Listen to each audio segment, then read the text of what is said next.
क्या लिखा है, इंटर कॉर्पोरेट लोन, ठीक है, या फिर इन्वेस्टमेंट, या फिर गारंटी एंड सिक्योरिटी। तो तीन चीजों की बात हो रही है, ठीक है, लोन, इन्वेस्टमेंट, गारंटी।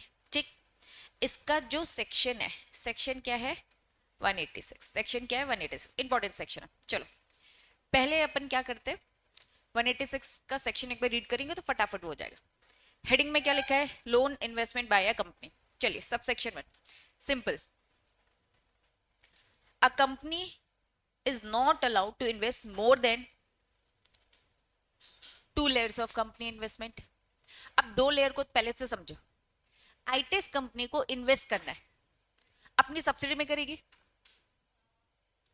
फिर वो सब्सिडी कहीं और इन्वेस्ट करेगी, फिर वो कहीं और, फिर वो कहीं और, ऐसे बहुत सारे सब्सिडीज हो सकती है क्या, हो सकती है क्या, ये बताओ। ये है होल्डिंग कंपनी, वेरी गुड। तो वो भी यही कह रहा है कि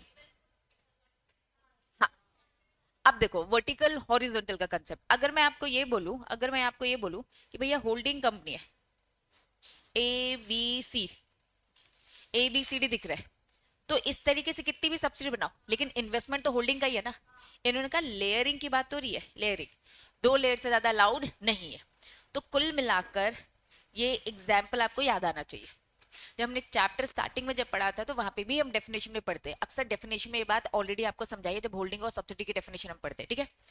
अब ये हमारी होल्डिंग कंपनी बी में इन्वेस्ट कर रही है, अलाउड है, कोई दिक्कत नहीं है। बी सी में कर रही है, अलाउड है, बस 2 अलाउड है, इसके बाद कुछ भी अलाउड नहीं है। तो कुल मिलाकर सब सेक्शन 1 ये बोलता है कि कंपनी अलाउड मोर देन 2 लेयर्स अलाउड नहीं है इन्वेस्टमेंट करना। क्यों, क्योंकि इनकम टैक्स को एक तरीके से आप क्या करो, गोल गोल गोल गोल घुमा रहे हो, इसका पैसा उसका पैसा उसका पैसा, इसलिए बस 2 लेयर, उसके बाद हम होल्डिंग कंपनी को पकड़ेंगे। लेकिन हाँ कुछ एक्सेप्शन है। अभी जनरल रूल क्या पड़ा, कंपनी इन्वेस्टमेंट करेगी तो 2 लेयर, उससे ज्यादा नहीं। चलो, if company acquire another company outside the India. अब हमने ये बोला कि ए में होल्डिंग ने पैसा लगाया, चलेगा, ए ने बी में लगाया, चलेगा। अब मुझे बताओ बी सी में लगाएगी, चलेगा कि नहीं चलेगा, नहीं चलेगा। लेकिन ये सी कंपनी इंडिया में नहीं है, ये सी कंपनी कहाँ है, इंडिया के बाहर। भैया इंडिया के बाहर तुमको जो करना है करो, क्योंकि वहां पे उनके लॉस फॉलो होते हैं। अब उनका लॉ अलाउ कर रहा है तो करो, उनका लॉ अलाउ नहीं कर रहा है तो नहीं करो, हमें वो सब नहीं पता, क्योंकि इतनी सारी कंट्रीज, इतने सारे लॉस। इन्होंने साफ बोला हमारी जो 2 लेयर वाली बात है ना, वो इंडियन कंपनी की बात करें जो इंडिया में, उसके बाहर हमें कोई दिक्कत नहीं है। तो एक्सेप्शन क्या है, if the company acquire another company outside the India and the law of that country allow more than 2 layer of the subsidiary, it is permissible। Exception समझ में आया। दूसरा उन्होंने कहा भाई अगर कोई लीगल रिक्वायरमेंट्स है, अगर लॉ ने ही कुछ अलाउ करके रखा है तो फिर वो भी करना अलाउड है। तो कुल मिलाकर इन्वेस्टमेंट की बात हो रही है, एक कंपनी दूसरी कंपनी में इन्वेस्टमेंट कर सकती है लेकिन 2 लेयर से ज्यादा नहीं। 2 एक्सेप्शन, पहला अगर वो कंपनी बाहर है, और दूसरा लीगल रिक्वायरमेंट्स है, लॉ ने तुम्हें कुछ जगहों पे अलाउ करके रखा है, ठीक है। चलो subsection 2, company can not directly और indirectly do the following. Company directly indirectly काम नहीं करेगी, ठीक है। चलो क्या, लोन की बात हो रही है, गारंटी सिक्योरिटी की बात हो रही है, और सिक्योरिटी खरीदने की बात हो रही है। पहला, giving loan to any person another body corporate, मतलब क्या नहीं करेगी, डायरेक्टली इनडायरेक्टली ये सारे काम नहीं करेगी। अब क्या नहीं करेगी, लोन नहीं देगी, गारंटी नहीं देगी अनदर पर्सन बॉडी कॉर्पोरेट को, सिक्योरिटीज नहीं खरीदेगी किसी भी body corporate by subscription, purchase या otherwise. Company can provide loan, guarantee, make investment only up to the, ये क्या लिखा है, limit, financial limit. Loan, guarantee, securities नहीं खरीदेगी, लेकिन लेकिन लेकिन एक लिमिट तक खरीद सकती है, एक लिमिट तक खरीद सकती है, विदाउट रिक्वायरिंग फर्दर अप्रूवल। उनका बिना अप्रूवल के इतना आप ले सकते हो।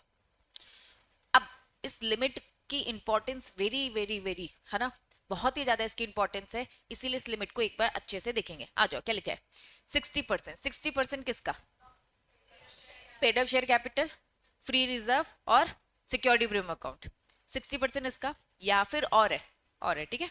या फिर आप क्या करोगे, 100% फ्री रिजर्व और सिक्योरिटी प्रीमियम अकाउंट।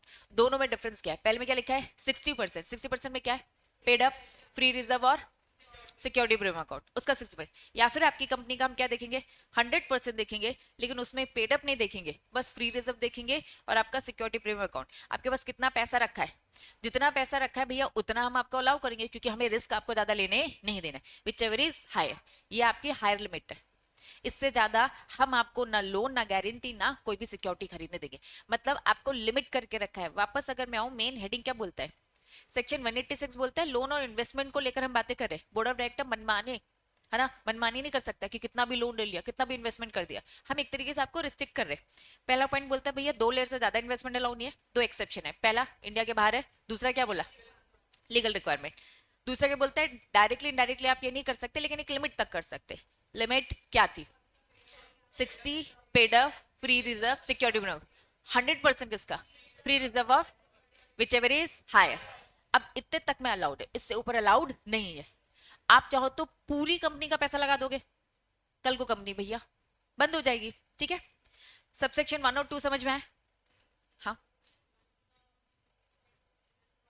ये बोल रहे लॉ ने ही बोल दिया है, लॉ ने ही बोल दिया, लॉ बहुत सारी जगहों पर कुछ ऐसी एक्सेप्शनल केसेस देता है, तो जहां जहां लॉ ने बोला है वो हम आपको अलाउ करेंगे। अब उसमें कितने ही लेयर्स हो इससे हमें कोई फर्क पड़ता नहीं है, क्योंकि लीगल रिक्वायरमेंट्स को फुलफिल करने के लिए आप वो काम कर रहे हैं। अब एक लॉ का काम करने के चक्कर में दूसरा लॉ का ब्रीच हो रहा है, तो आपके लॉ ने आपको अलाउ किया, कोई दिक्कत नहीं है, ठीक है। चलिए नेक्स्ट क्या है, subsection 3, if a company want to exceed the limit. अभी हमने सबसेक्शन 2 में लिमिट पढ़ी, हमने कहा भैया उस लिमिट में तक आ जाओ, लेकिन must get through board of director 60 और 100% तक का कर सकते हैं, लेकिन अगर उसके ऊपर भी जाना है तो एक बार शेल्डर से तो पूछ लो, क्योंकि उन्हीं का पैसा है, तो एसआर आपको पास करवाना पड़ेगा। लेकिन उन्होंने यहाँ पे बोला है exception, this requirement does not apply, ये लिखा है क्या है ये बताओ, क्या होता है होल्डी ओन्ड सब्सिडी, भैया आपकी सब्सिडी कौन सी है, 100% ओन्ड है, या फिर आपकी कंपनी कौन सी है, जॉइंट वेंचर कंपनी है। When a holding company acquire security of those, कुल मिलाकर सेम फिर से उन्होंने बोला कि भैया किसी कंपनी के आपने पूरे 100% शेयर होल्ड करके रखे, दैट मीन्स वो आप ही की कंपनी है, फिर आपको ये एसआर वैसार पास करने की जरूरत नहीं है। वापस पहला बोलता है 2 लेयर, दूसरा बोलता है 60-100%, तीसरा बोलता है 60-100% को क्रॉस करे तो एसआर पास करो।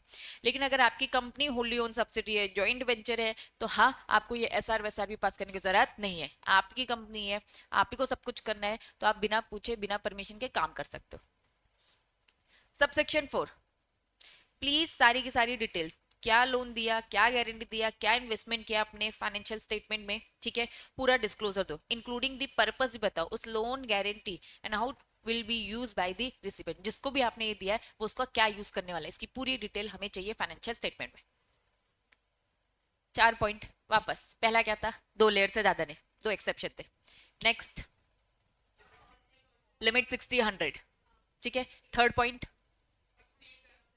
एक्सीड करना है तो एसआर पास करना, ठीक है। फोर्थ पॉइंट पूरा डिस्क्लोजर फाइनेंशियल स्टेटमेंट में देने का। Fifth before making loan providing guarantee acquiring security, ये 3 काम जो आप बोल रहे हैं, द कंपनी मस्ट ऑब्टेन, क्या करना पड़ेगा, आपको अप्रूवल लेनी पड़ेगी, पहले किससे लेनी पड़ेगी, public financial institute, if any term loan from that institution it's outstanding. भैया आईटेक्स कंपनी किसी और को लोन देने जा रहे हैं, किसी और को गारंटी देने जा रहे हैं, कहीं और इन्वेस्टमेंट करने जा रहे हैं, लेकिन भाई तुम अपना भी तो लोन देख लो, तुम्हारा लोन अभी क्या है, आउटस्टैंडिंग है, बचा है। मैंने एसबीआई बैंक से लोन ले रखा है, तो प्लीज उस एसबीआई बैंक से, पब्लिक फाइनेंशियल इंस्टीट्यूशन से क्या ले लो, परमिशन ले लो कि भैया हमने आपसे लोन ले रखा है और हम किसी और को लोन देने जा रहे हैं, तुम्हें चलेगा। अगर वो हाँ बोलेगा तो फिर करने का, अगर वो ना बोलेगा तो आप किसी और को लोन नहीं दे सकते। However, this approval not required. इन्होंने कहा कि आपको अपने बैंक से पूछने की जरूरत नहीं है। If the company's total loan investment within the limit, subsection 2 में आप अभी बस बोर्ड ऑफ डायरेक्टर के रेजोल्यूशन से काम कर रहे, आपको शेयरहोल्डर से भी पूछने की जरूरत नहीं है, मतलब लिमिट के अंदर हो, लिमिट के अंदर हो तो पूछने की जरूरत नहीं है, लिमिट क्रॉस कर रहे हो तो शेयरहोल्डर से भी पूछो और उस बैंक से भी पूछो। बात समझ में आ रही है। और साथ में लोन के रिपेमेंट में आपका कोई भी डिफॉल्ट ना हो, क्लियर है। वापस फिफ्थ पॉइंट बोलता है आपने अभी पुराना कुछ लोन ले रखा है, आपकी एक लिमिट है, लिमिट क्या है 60-100%, उसको क्रॉस करोगे तो आपको इनसे पूछना पड़ेगा, एसआर तो पास कराना है, इन बैंकों से भी पूछना पड़ेगा और आपका पास रिकॉर्ड में कुछ भी डिफॉल्ट नहीं होना चाहिए। बात समझ में आ रही है। Subsection 6 company registered under SEBI. तो stock broker, investment intermediaries must comply the prescribe limit loan investment. अगर आप सेबी हो, सॉरी अगर आप लिस्टेड कंपनी हो, सेबी की और स्पेशल रिक्वायरमेंट्स वो भी फुलफिल करो। They also must disclose their in financial statement. तो भैया क्या है आपके पास, स्टॉक ब्रोकर होगा, इन्वेस्टमेंट इंटरमीडियरीज होगी, ये जो रजिस्टर्ड है, प्लीज आपको और थोड़ा सा एक्स्ट्रा डिस्क्लोजर देना पड़ेगा, जो भी सेबी बोलेगी, लिमिट क्रॉस होगा तो। 7 क्या बोलता है, any loan must carry the interest rate not lower than the yield on the government security similar duration 1 year 3 year 5 year 10 year। अब थोड़ा इस कंसेप्ट को समझेंगे, क्या क्या लिखा है, 1 साल, 3 साल, 5 साल और 10 साल। समझो, मैं लोन दे रही हूँ, ठीक है, इंटरेस्ट रेट डिसाइड करना है मुझे। अब मुझे इंटरेस्ट रेट डिसाइड करना है, तो उन्होंने कहा कि भैया गवर्नमेंट की जो सिक्योरिटीज होती है ना, आपका जो वो रेट है ना, उससे कम नहीं होना चाहिए। हमें लग रहा है पक्का कोई लोचा है, आप किसी को बस फॉर्मेलिटी के लिए लोन दे रहे हो और इंटरेस्ट रेट 1% लगा रहे हो। आप 1% इंटरेस्ट रेट नहीं लगा सकते। आप गवर्नमेंट की सिक्योरिटीज देखो, उस गवर्नमेंट की सिक्योरिटीज में कौन से साल वाली वो सिक्योरिटीज है। हो सकता है वो 1 साल की सिक्योरिटी हो मैच्योरिटी की, या तो 3 साल की, 5 साल की, 10 साल की। आपकी कितने साल की है, आपकी 5 साल की है, तो गवर्नमेंट सिक्योरिटी की 5 साल वाली का जो इंटरेस्ट रेट है, आपका वो इंटरेस्ट रेट से कम नहीं होना चाहिए, उतना बराबर हो जाए या फिर उससे ज्यादा।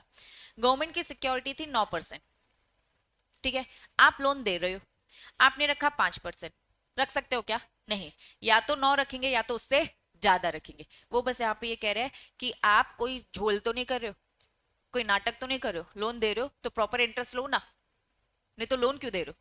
मुझे बताओ बैंक इतना लोन क्यों देती है, इनकम है ना उनकी इंटरेस्ट की, तो आप इनकम जनरेट करने के लिए नहीं कर रहे हो, कुछ पैसा इधर उधर करने के लिए कर रहे हो। तो इसीलिए आपका जो इंटरेस्ट रेट का जो रेट होगा वो गवर्नमेंट की सिक्योरिटी से आप एक बार देखो, कंपेयर करो, उससे कम नहीं होनी चाहिए। क्लियर है। Next, if a company in default repayment of deposit, आपकी कंपनी ने मार्केट से डिपॉजिट लिया था, इंटरेस्ट लिया था, लेकिन उसमें क्या कर दिया है, डिफॉल्ट कर दिया, तो can not give loan guarantee security. आप डिफॉल्टर हो, जब तक उस डिफॉल्ट को ठीक नहीं करोगे तब तक आपको अलाउड नहीं है, मतलब रिस्ट्रिक्शन लगा दी कि पहले डिफॉल्ट को ठीक करो उसके बाद। Next, the company must maintain, क्या, किस किस को लोन दिया, किसको गारंटी दिया, कहाँ का इन्वेस्टमेंट किया, इसका अलग से एक रजिस्टर। आप खुद नोटिस करो, कंपनी को बहुत सारे रजिस्टर मेंटेन करने होते हैं, मेंबर का रजिस्टर, डिबेंचर, डिपॉजिट्स और फॉरेन शेयर होल्डर के रजिस्टर, अदर सिक्योरिटीज का, चार्जेस का, वेरी गुड, बेनिफिशियल ओनर, और प्लस अब ये क्या बढ़ रहा है, अब किस किस को लोन दिया आपने, किसको इन्वेस्टमेंट किया, किसको गारंटी दी, सबका रजिस्टर मेंटेन करना है। The register must include the details kept the company registered office available for the inspection bye the company. Next क्या लिखा है, मतलब संभाल के रखो भाई रजिस्टर परमानेंटली, ठीक है, entries must be made with in 7 days. आज लोन दिया, 7 दिन के अंदर इस रजिस्टर में एंट्री हो जानी चाहिए। अलाउ करो, the company must allow access to register upon the request. कोई भी मेंबर रिक्वेस्ट करेगा तो वो आकर देख सकता है कि कंपनी का पैसा कहाँ कहाँ लगा। लास्ट क्या बोलता है, छूट, this section not apply, loan guarantee investment कौन दे रहा है, बैंक का तो डेली का काम है। मैं आईटेक्स टीचिंग, ठीक है, अब मैं टीचिंग के अलावा लोन दे रही हूँ किसी और कंपनी को, तो मुझे रजिस्टर मेंटेन करना है, मुझे ये सारी फॉर्मेलिटी फुलफिल करना है। लेकिन भैया एसबीआई बैंक का तो काम ही क्या है, मेन कोर बिजनेस क्या उनका, लोन देना, तो भैया ये सेक्शन उन पे नहीं लगेगा, उनके लिए उनके लॉस बने हैं, वो अपने लॉस फॉलो करेंगे। तो बैंक हो गई, इंश्योरेंस कंपनी होगी, हाउसिंग फाइनेंस कंपनी हो गई, ये क्या है, इनका ऑर्डिनरी कोर्स ऑफ बिजनेस है, investment made by investment company. तो एक तरफ उन्होंने बैंक बोला, इंश्योरेंस, हाउसिंग फाइनेंस, और दूसरी तरफ क्या बोला, इन्वेस्टमेंट कंपनी। क्या बात समझ में आ रही है। वापस हेडिंग क्या बोलता है, हेडिंग क्या बोलता है, लोन इन्वेस्टमेंट। एक कंपनी जब किसी को लोन देगी, इन्वेस्टमेंट देगी, गारंटी देगी, तो अपने मनमानी तरीके से नहीं देगी। सेक्शन 186 थोड़े से डिटेल्स बताता है। पहला, 2 लेट से ज्यादा इन्वेस्टमेंट करना अलाउड नहीं है, 2 एक्सेप्शन, पहला इंडिया के बाहर है और लीगल रिक्वायरमेंट है, कोई दिक्कत नहीं है। सबसेक्शन 2 क्या बोलता है, वेरी गुड, 60 और 100% लिमिट के अंदर, तो कोई अप्रूवल की भी जरूरत नहीं है। लेकिन 3 क्या बोलता है, एसआर पास करने की जरूरत पड़ जाएगी अगर लिमिट क्रॉस करोगे। 4th बोलता है सारी डिटेलिंग मुझे फाइनेंशियल स्टेटमेंट में चाहिए, ठीक है। 5th क्या बोलता है, उस बैंक से पूछो जिसका लोन अभी बकाया है, बचा है। ठीक है, चलो। लिस्टेड है तो सेबी की कंपनीज की जो प्रिस्क्राइब लिमिट है उसको देखो, और वो जो एक्स्ट्रा डिस्क्लोजर बोल रही है वो देने का। 7 क्या बोलता है? इंटरेस्ट रेट, पनस ध्यान देंगे, गवर्नमेंट सिक्योरिटीज का इंटरेस्ट रेट देखो, आपका इंटरेस्ट रेट उससे कम नहीं होना चाहिए। 8 क्या बोलता है? अगर आप डिफॉल्टर हो तो आप एलिजिबल ही नहीं हो। 9 क्या बोलता है? रजिस्टर मेंटेन करो। 10 क्या बोलता है? परमानेंटली संभाल के रखो। और 11 क्या बोलता है? जिनका ordinary course of business, investment company का काम इन्वेस्टमेंट का है, banking company, insurance company, housing finance company, इन सब का काम ऑर्डिनरी कोर्स ऑफ बिजनेस में लोन देने का है। तो प्लीज आपको ये सेक्शन फॉलो नहीं करना है, तुम्हारे में लिमिट नहीं लगेगी। मैं टीचिंग में हूँ, आईटेक्स टीचिंग में है, तो उसको बोला 60-100 की लिमिट, लेकिन बैंक को क्या लिमिट कर देंगे? उनको तो मेन काम है क्या, हम हमें क्या टीचिंग को लेकर लिमिट कर सकते हैं कि नहीं भाई एक बार में इतने ही बच्चे पढ़ा सकते? नहीं, ऐसी कोई लिमिट नहीं है। क्लैरिटी? चलो, हाँ बेटा बोल। सबसेक्शन 7 ये क्या बोल रहा है? मैं लोन दे रही हूँ, डन। क्या इंटरेस्ट रेट चार्ज करूंगी बता, क्या इंटरेस्ट रेट? 4%। ठीक है, फॉर एग्जाम्पल मैं इंटरेस्ट लोन दे रही हूँ तो बदले में इंटरेस्ट लूंगी 4। यही मैंने देखा गवर्नमेंट सिक्योरिटी, मेरी ये 5 साल की मेच्योरिटी वाला था, मैंने गवर्नमेंट सिक्योरिटीज देखी, गवर्नमेंट सिक्योरिटीज कितने की थी? 9%। इतने कम में क्यों दे रही हूँ जब मार्केट में क्या चल रहा है? गवर्नमेंट सिक्योरिटीज वो रेट देती है जो मार्केट में चलता है। तो जब गवर्नमेंट सिक्योरिटी की 9% है तो आप इतने कम में क्यों दे रहे हो? तो आप हमेशा गवर्नमेंट सिक्योरिटी को स्टैंडर्ड लोगे और उसे मैच करोगे। समझ में आया? सिमिलर, बराबर या उससे ज्यादा, कम नहीं करोगे आप। ठीक, चलो। अब आ जाओ आपकी बुक में, हेडिंग दिख रही है बच्चों? अब मैं इसको डिटेल में नहीं पढ़ाने वाली क्योंकि same copy paste, loan, investment, guarantee, यही सारी बातें। ठीक है, चलो। लोन, इन्वेस्टमेंट, गारंटी, क्या ये लिमिट देखी देखी समझी समझी सी लग रही है? 60%, 100%। ठीक है, चलो। इन्होंने कहा कि भैया 186 को समझने से पहले कुछ टर्म्स आपको पता होने चाहिए। Free reserve, paid up share capital, body corporate, advance loan, ये सब तो हम जानते हैं ना। इन्वेस्टमेंट, ये सारे वर्ड की मीनिंग बताए, लेकिन ये वर्ड की मीनिंग बस इसलिए, इन्वेस्टमेंट का मतलब जानते हो इन्वेस्टमेंट क्या होता है, लोन जानते हो, पेड अप कैपिटल जानते हो, फ्री रिजर्व जानते हो। यहां से इन्होंने मुद्दे की बात करी। सेक्शन कौन सा बोला? 186। अभी हमने रिवाइज किया, 186 क्या बोलता है? 2 लेयर से ज्यादा नहीं, लेकिन 2 एक्सेप्शन, आउटसाइड इंडिया और लीगल रिक्वायरमेंट। क्लियर है? चलो, फिर उन्होंने कहा कि लेयर समझाएंगे इन्वेस्टमेंट कंपनी। लेयर अभी मैंने डायग्राम के थ्रू तुमको समझा दिया, ये लोग भी सेम डायग्राम यहाँ पे समझा रहे। ये है लेयर कि भैया ए बी में कर रहा है चलेगा, बी सी में कर रहा है चलेगा, लेकिन इसके बाद अलाउड नहीं है। ठीक है, फिर उसके बाद सबसेक्शन 2, सबसेक्शन 2 क्या बोलता है? हाँ बेटा, लीगल रिक्वायरमेंट में इन्होंने बोला है कि यहां नहीं बताया, पूरे के पूरे कंपनीज एक्ट में 470 सेक्शन तक कहीं कुछ भी अगर लिखा है ना, वहां कहीं भी कुछ अलाउ करके रखा है तो आप कर लेंगे, या फिर आप अपना धंधा करो, बिजनेस करो, ऊपर से कुछ रिक्वायरमेंट आ गई कि आपको अपनी कंपनी का इतना परसेंट तो इन्वेस्ट करना ही पड़ेगा किसी और में, जबकि हम कहेंगे भैया हमारे तो ऑलरेडी 2 लेयर हो चुके हैं, अब हम कैसे करेंगे? तो जब लॉ ही कह रहा है कि ब्रीच करो तो ब्रीच कर सकते हो, तो उसे ब्रीच नहीं मानी। ठीक है, चलो। सबसेक्शन 2 क्या बोलता है? लोन गारंटी, वही 60%, 100% लिमिट के अंदर, अभी बढ़ा ना, लोन देने का 100% और 60%, whichever is more higher. ठीक, फिर उन्हें सोचा थोड़ा अच्छे प्रेजेंटेशन में बताएंगे, सेम बात है, लोन गारंटी और सिक्योरिटीज खरीद रहे, विच एवर इज, हाँ विच एवर इज हायर हमने पढ़ा ना। कैसे होगा बच्चे, दोनों में डिफरेंस देखो जरा। ये 60% किसका है? 3 चीजें। ठीक है, चलो वापस आएंगे। बस इन्होंने क्या किया, यहाँ जो इन्होंने छुपा कर बताया, फिर कहा कि नहीं हम थोड़े और अच्छे प्रेजेंटेशन बताएंगे। ठीक, चलो। फिर उन्होंने क्या बोला? Loan investment made, board meeting, approval from the member. Member की अप्रूवल कब लेनी पड़ेगी? लिमिट क्रॉस करोगे, ये लिखा है, एक्सीड करोगे भैया लिमिट, वही 100%, वही 60%। ठीक है, लेकिन हमने कहा ये करने की जरूरत नहीं है। अगर आपकी कौन सी है, होली ओन सब्सिडी थी 100% वाली, और ज्वाइंट वेंचर थी, ठीक। अब देखो 3 के बाद अचानक से छुपा कर उन्होंने 6 बता दिया। क्या बता दिया? सेबी की बातें। इन्होंने कहा कि अगर आप सेबी में रजिस्टर्ड हो, सेबी में रजिस्टर्ड हो, स्टॉक ब्रोकर हो, ठीक है, notified by the CG, take inter corporate loan deposit excess limit, regulation applicable such companies furnish the financial detail. आपको बस एक्स्ट्रा करना पड़ेगा। कौन है? Stock broker, sub broker, share transfer agent, various other intermediaries. अगर आप वो कंपनी हो जो सेबी में रजिस्टर्ड हो, इंटरमीडियरीज हो, तो जो आपको एक्स्ट्रा डिस्क्लोजर सेबी बोलता है वो करने का, ठीक है। ये बीच में सबसेक्शन 6 छुपा के बताया। फिर 4 में वापस आ गए, फाइनेंशियल स्टेटमेंट में पूरा डिस्क्लोजर देना।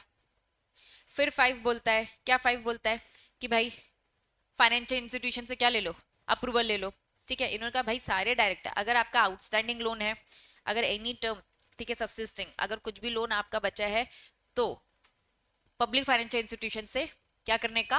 पूछने का। अपने पहले डायरेक्टर से पूछो, फिर इनसे पूछ लो, ठीक है। चलो, आपका डिफॉल्ट नहीं होना चाहिए। एग्जाम्पल एक बार रीड करोगे समझ में आ जाएगा। सबसेक्शन 7, अभी रेट ऑफ इंटरेस्ट क्या बताया था? गवर्नमेंट सिक्योरिटी के से कम नहीं होना चाहिए, बराबर या फिर उससे ज्यादा, ठीक है। अब बीच में सेक्शन 8 कंपनी आ गया। ये तो समझ में आ रहा है ना, ये क्या दिया है? 1 साल, 3 साल, 5 साल, 10 साल, ठीक। चलो, सेक्शन कौन सा? 8। सेक्शन 8 कौन सी कंपनी होती है? नॉट फॉर प्रॉफिट, एनपीओ, ठीक है। नथिंग कंटेन दिस सेक्शन, जो भी ऊपर अभी हमने पढ़ा ये सब इस पे अप्लाई नहीं है। 26% more paid up, held by the central government, state government, both loan provided by the company funding industrial research development project, furtherance project member. इन्होंने कहा कि भाई इनकी लिमिट अलग चलेगी, सेक्शन 8 कंपनी में ये वाली बातें नहीं लगेगी, तो इनकी खुद की अपनी एक लिमिट है, ठीक। 8 में क्या पढ़ा था? अगर आप डिफॉल्टर हो, आपने डिपॉजिट टाइम पे नहीं किया, उसका इंटरेस्ट में डिफॉल्ट किया, तो हम आपको अलाउ नहीं करेंगे। अब रजिस्टर मेंटेन करना था। रजिस्टर कैसे मेंटेन करेंगे, कहां संभाल के रखेंगे, कितने समय तक संभाल के रखना है, जरा बताओ कितने समय तक? लो रीड कर लेना। परमानेंटली रजिस्टर में पूरी एंट्री लिखोगे। थोड़ा सा खुद से सोचो, रजिस्टर में कितनी डिटेल तक जाओगे, क्या क्या लिखा होगा? नाम बताओगे, उनका एड्रेस बताओगे, उनका बिजनेस बताओगे, किस पर्पस के लिए यूज कर रहे हो, अमाउंट बताओगे, चार्ज क्या उन्होंने, है ना, आपके पास गिरवी रखा, वेरी गुड, समझ गए। तो ये पूरा इन्होंने कहा, ये सब डिटेल एक बार रीड करना, ठीक है। फिर कुछ एग्जेम्पशन, एग्जेम्पशन दे रखी थी, ठीक है। अब लोन गारंटी इन्वेस्टमेंट, समझना, लोन गारंटी इन्वेस्टमेंट, और ये सिंगल इन्वेस्टमेंट की बात कर रहा है। इस कंसेप्ट को थोड़ा समझेंगे। 186 के 11 में आओ, जो 11 के बाद पहले 12 आगे देख लेते, खत्म ही हो गया, ठीक है।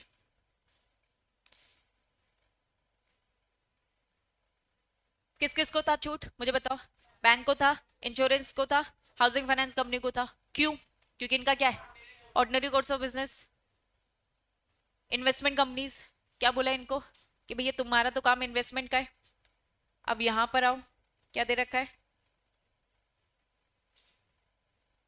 Banking company, insurance company, housing finance company, इनका क्या है? Ordinary course of business, clear है। अब इन्होंने कहा बिजनेस फाइनेंसिंग इंडस्ट्री, तो इनका मीनिंग आरबीआई के हिसाब से जो भी दे रखा है, इसको एक बार रीड करेंगे। इन्वेस्टमेंट कंपनी, इन्वेस्टमेंट कंपनी में सबसे पहले क्या बोल दिया? एक है इन्वेस्टमेंट कंपनी, फिर दूसरा क्या बोला? कोई भी बॉडी कॉर्पोरेट जो राइट इशू कर रही है और इन्वेस्टमेंट लेंडिंग एक्टिविटी जो भी आरबीआई एक्ट के अकॉर्डिंग। तो इन्वेस्टमेंट कंपनी का बस नाम बताया, पहला सिंपल बोल दिया इन्वेस्टमेंट कंपनी, दूसरा क्या बोल दिया? जो राइट इशू लेकर आ रहा है वो, तीसरा क्या बोल दिया? आरबीआई के हिसाब से इन्वेस्टमेंट, ठीक है। तो बस वो डिटेल बता रहे। नेक्स्ट क्या बोल दिया? गवर्नमेंट कंपनी में लगाओगे। सेक्शन 186 बोला भैया गवर्नमेंट कंपनी पे तो नहीं लगने वाला। गवर्नमेंट कंपनी जो क्या काम कर रही है? डिफेंस का प्रोडक्शन कर रही है, वो गवर्नमेंट कंपनी जिसको मिनिस्ट्री ने अप्रूवल दे रखी है, ठीक है। नीचे आ जाओ। आईएफएससी पब्लिक कंपनी और प्राइवेट कंपनी दोनों को बोल दे भैया कुछ भी इनको परमिशन लेने की जरूरत नहीं है। Resolution pass at the meeting, resolution pass as a circular, सारी चीजों में इनको छूट छूट छूट। कुल मिलाकर आप देखना सेक्शन 8 कंपनी, गवर्नमेंट कंपनी और आईएफएससी, इनको बहुत भारी भरकम छूट मिलती रहती है, क्लियर है।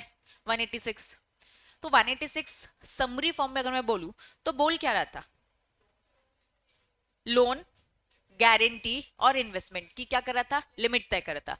लिमिट क्रॉस करोगे तो आपको एसआर पास करना पड़ेगा, ठीक है।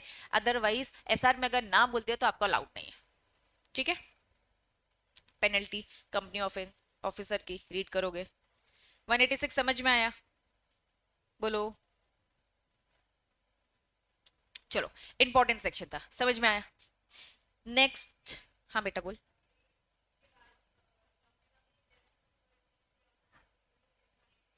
हम्म, सेम सेम सेम ही बातें कर रहे हैं ये लोग, ठीक है। ठीक है, अब 186 हो गया 186, समझ में आ गया। क्या 187 में आऊं? प्रत्यक्ष बुक नाम की एक चीज होती है बेटे, उसको घूर घूर के देखना होता है। चलो, सेक्शन कौन सा है? 187, कनेक्टेड है, ठीक है। Investment of company to be held, simple है, छोटा सेक्शन है, ठीक है। जो भी इन्वेस्टमेंट करेगी आईटेक्स, कोई भी इन्वेस्टमेंट करेगी तो वो किसके नाम पर होगा? आईटेक्स के नाम पे होगा ना। चलो, रिलायंस कंपनी में पैसा लगाए, रिलायंस कंपनी में क्या लगाया? पैसा लगाया। तो रिलायंस कंपनी के रजिस्टर में क्या लिखा होगा? आईटेक्स ने कंपनी के इतने शेयर्स खरीदे, तो शेयर सर्टिफिकेट अगर उसका प्रिंट होकर आएगा तो किसके नाम पे होगा? आईटेक्स के नाम पे, यही होगा। चलो, सबसेक्शन 1 बोलता है कोई भी इन्वेस्टमेंट, अब चाहे आईटेक्स ने प्रॉपर्टी खरीदी हो, सिक्योरिटी खरीदी हो, एसेट खरीदी हो, वो किसके नाम पे होगा? कंपनी के नाम पे। लेकिन अब ये क्या दिख रहा है? Exception, company can hold share in a subsidiary company under the name of nominee to maintain the required number of the members in the subsidiary. Very very very important case के थ्रू समझेंगे वापस। क्या है? Company जो भी investment करेगी company के नाम पर, क्योंकि कंपनी की सेपरेट एंटिटी है ना लॉ की नजरों में, अपने नाम पे लेगी, अपना नाम ही रखा है उसने इसीलिए। लेकिन एक एक्सेप्शन दे दिया। एक्सेप्शन बोलता है required number of member in the subsidy. ITX की एक कंपनी है, समझना, आईटेक्स की एक कंपनी है, that was ABC company subsidy. ये होल्डिंग कंपनी है और ये हमारी सब्सिडी कंपनी है। एक तरफ आईटेक्स है, ठीक है, एक तरफ उसके नीचे उसकी सब्सिडी। अब थोड़ा पहले कंसेप्ट को समझो। हम इतने देर से इतने सारे सेक्शंस में पढ़ चुके होली ओन सब्सिडी। क्या होता है होली ओन सब्सिडी? 100% पक्का। ये एबीसी ना प्राइवेट लिमिटेड है, ये एबीसी क्या है? Private limited. चलो, एबीसी का अपना एक रजिस्टर होगा जिसे हम रजिस्टर ऑफ मेंबर बोलेंगे। उस रजिस्टर ऑफ मेंबर में प्राइवेट कंपनी के मिनिमम कितने मेंबर्स होते हैं? मिनिमम कितने होते हैं? 2 होते हैं। चलिए, एक का तो नाम मैंने आईटेक्स लिख दिया, लेकिन 100% शेयर तो इसके पास है। तो क्या लॉ की रिक्वायरमेंट फुलफिल हो रही है? अब क्या होगा बच्चों? तो फॉर्मेलिटी के लिए दूसरा नाम हम रॉकी सर का लिखेंगे और इन्हें नॉमिनी बनाएंगे। इन्हें क्या बनाएंगे? नॉमिनी। अब बात को थोड़ा और डिटेल में समझे। चलिए, सीन क्या होता है? एबीसी एक एबीसी कंपनी है जिसका 100% शेयर्स, 100% शेयर XYZ, मतलब ये हमारी क्या होगी? होल्डिंग, और ये क्या होगी? हमारी सब्सिडी। XYZ एक प्राइवेट कंपनी है, एटलीस्ट इसमें कितने शेयर होल्डर चाहिए? 2 शेयर होल्डर चाहिए। ABC limited want to retain full control but cannot hold all the share in its own name because the 2 shareholder requirement है। 100% शेयर इन्हीं के, लेकिन फॉर्मेलिटी भी तो फुलफिल करनी है, नहीं तो हम लॉ को ब्रीच कर देंगे। तो इन्होंने क्या बोला? फॉर्मेलिटी के लिए हम दिखाएंगे एबीसी कंपनी के पास कितने शेयर्स है? 99। जनरल रूल, खरीदा कंपनी ने ना तो कंपनी का ही नाम आएगा। एक्सेप्शन ये है, एक्सेप्शन ये 99% कंपनी के नाम पे आएगा और एक नॉमिनी आएगा। वो नॉमिनी कौन होगा? One of the director. मैंने रॉकी सर को डायरेक्टर बनाया, 1% शेयर एबीसी के बिहाफ में वो होल्ड करके बैठेगा। रॉकी सर उसके मालिक नहीं हो जाएंगे, even though the nominee hold the share in its own name. 99% ITX के नाम पर है और 1% किसके नाम पे? रॉकी सर के नाम पे। लेकिन रॉकी सर उस 1% के शेयर के मालिक नहीं है। जस्ट फॉर फॉर्मेलिटी फुलफिल करने के लिए उन्होंने 1% दिखाया, क्योंकि वो प्राइवेट कंपनी फिर दिख नहीं पाएगी ना। The share legally belong, legally मालिक कौन है मुझे बताओ? लीगली मालिक कौन है? Company. And this setup is done to meet the legal requirement of the 2 shareholder in the XYZ Limited. क्या ये बात समझ में आ रही है? पक्का? वापस जनरल रूल, जनरल रूल क्या है? सबसेक्शन 1 क्या बोलता है? कोई भी प्रॉपर्टी, कोई भी सिक्योरिटी, कोई भी एसेट कंपनी ने खरीदी है ना, कंपनी के नाम पे। एक्सेप्शन, लीगल रिक्वायरमेंट फुलफिल करने के लिए किसी और का भी नाम यूज किया जा सकता है। तो ये लीगल रिक्वायरमेंट का एक एग्जाम्पल मैंने बताया। क्या ये बात समझ में आ रही है? जिसमें 100%, जिसमें 100% है तो फिर कोई टेंशन ही नहीं। यहाँ पे 100% जब बात आएगी तो हमें लीगल रिक्वायरमेंट करने के लिए किया जा रहा है, लेकिन रॉकी सर का उस शेयर में कोई भी हक नहीं है। किसी भी डायरेक्टर को हमने फॉर्मेलिटी के लिए नॉमिनी बनाया। सबसेक्शन 1 समझ में आया? सबसेक्शन 2, हाँ बेटा बोल। 7 चाहिए फॉर्मेलिटी के लिए, अब 7 डालने पड़ेंगे तुम्हें। एक कंपनी 6 तुम्हें फॉर्मेलिटी के लिए डालने पड़ेंगे, लेकिन एक्चुअल में 100% है उसी का ही। बस जस्ट फॉर्मेलिटी के लिए हमें 7 लोग दिखाने हैं, तो सबको 1% 1% 1% के नाम पे हम दे देंगे। ठीक है, क्लियर है? तो कोई टेंशन ही नहीं है ना। कोई और शेयर होल्डर है तो उनके नाम लिखो मेंबर में। ठीक है, मैं कह रही हूँ कि 51% की शेयर होल्डिंग है, तो प्राइवेट कंपनी है ना, बाकी कौन है तुम्हारा, तुम्हारे रजिस्टर में उसका नाम लिखा होगा। क्योंकि आप 100% आ रहे हो तो फंस जा रहे हो, अदरवाइज कोई टेंशन नहीं है। अब आईटेक्स ने एबीसी कंपनी में 51 होल्ड किया है, बाकी की होल्डिंग जिसकी है रजिस्टर में लिखो। कम से कम हमें 2 चाहिए थे, एक हम है दूसरा कोई और है। बात समझ में आ गई? डन। एग्जाम्पल, चलो केस समझ में आया? पक्का? अब एग्जाम में इसे केस बनाकर घुमा फिरा कर बोल देंगे कि भैया है 100% उसकी, लेकिन डायरेक्टर ने ले लिया और डायरेक्टर इसमें अपना हक दिखा रहा है। क्या हक दिखा सकता है? बिल्कुल नहीं, फॉर्मेलिटी है भाई। ठीक है, नॉमिनी है वो। तो कुल मिलाकर सेक्शन 187 सबसेक्शन 1 क्लियर है। सबसेक्शन 2 बोलता है the section does not prevent the company. वापस मेन हेडिंग क्या बोलता है? कंपनी अपने नाम पे रखेगी। पहला एक्सेप्शन समझ में आया? ये भी एक्सेप्शन सी पढ़ रहे हैं। ये बोल रहा है the section does not prevent the company, company किसी और को दे देगी। सबसे पहला, कंपनी ने अपनी सिक्योरिटीज, अपने शेयर्स बैंक के पास बोला भैया तू संभाल के रख। आईटेक्स कंपनी ने बोला भैया हम अपने कोर काम में इतने बिजी हैं कि हमने जहां जहां इन्वेस्टमेंट कर रखा है ना, हमें वो ध्यान नहीं रहता। मैंने रिलायंस में कर रखा है, टाटा में कर रखा है, मान्यवर में कर रखा है, ऐसे बहुत सारी जगहों पे कर रखा है, लेकिन हर किसी का डिविडेंड आ रहा है कि नहीं आ रहा है, इन सब का समय नहीं है। एक काम कर, एसबीआई बैंक, ये सारी सिक्योरिटीज हमने आपको हैंडओवर करी। जो कुछ भी डिविडेंड आएगा आप रिसीव करना, सब कुछ आप देना। जब आपके साथ एक साथ इकट्ठा हो जाएगा तो हमें दे देना। मालिक कौन है? हम ही है। हाँ, तो अब बैंक हमारे लिए क्या रोल प्ले कर रहा है? एजेंट, लेकिन प्रिंसिपल तो हम ही है ना। तो इन्होंने कहा जैसे कि डिविडेंड कलेक्शन के लिए डिपॉजिट शेयर सिक्योरिटी बैंक, लेकिन हाँ हमने फॉर्मेलिटी के लिए काम किया कि हमने बैंक के नाम पे दिखा दिया, हमने बैंक के नाम पे दिखा दिया। और याद करो ऐसा हम करते थे, हमने कुछ सेक्शंस पढ़े थे शेयर कैपिटल वाले चैप्टर में, याद है? धोनी बहुत बिजी था, बेनिफिशियल ओनर बनता था, तो हमने किसी और को दिखा दिया, भैया वो ही देखता रहेगा। तो अगर हमने किसी बैंक के पास सिक्योरिटी डिपॉजिट कर रखा है और नेम उसका दिखा के रखा है, जनरल रूल, जिसकी जो प्रॉपर्टी उसी के नाम पे। एक्सेप्शन, हमने काम बांटने के लिए, काम को थोड़ा रिड्यूस करने के लिए बैंक के पास दे दिया। डिपॉजिटिंग शेयर सिक्योरिटी, देखो प्रॉपर नाम बोला, स्टेट बैंक के पास दिया, एसबीआई के पास, या फिर कोई भी शेड्यूल बैंक, गिरवी रखा है। पहला पॉइंट क्या बोल रहा है? जस्ट रखा ताकि क्या कर सके, पहला वाला पॉइंट क्या बोलता है? डिविडेंड कलेक्ट कर सके। दूसरा, हमने बैंक से लोन लिया है और गिरवी में शेयर्स रखे हैं।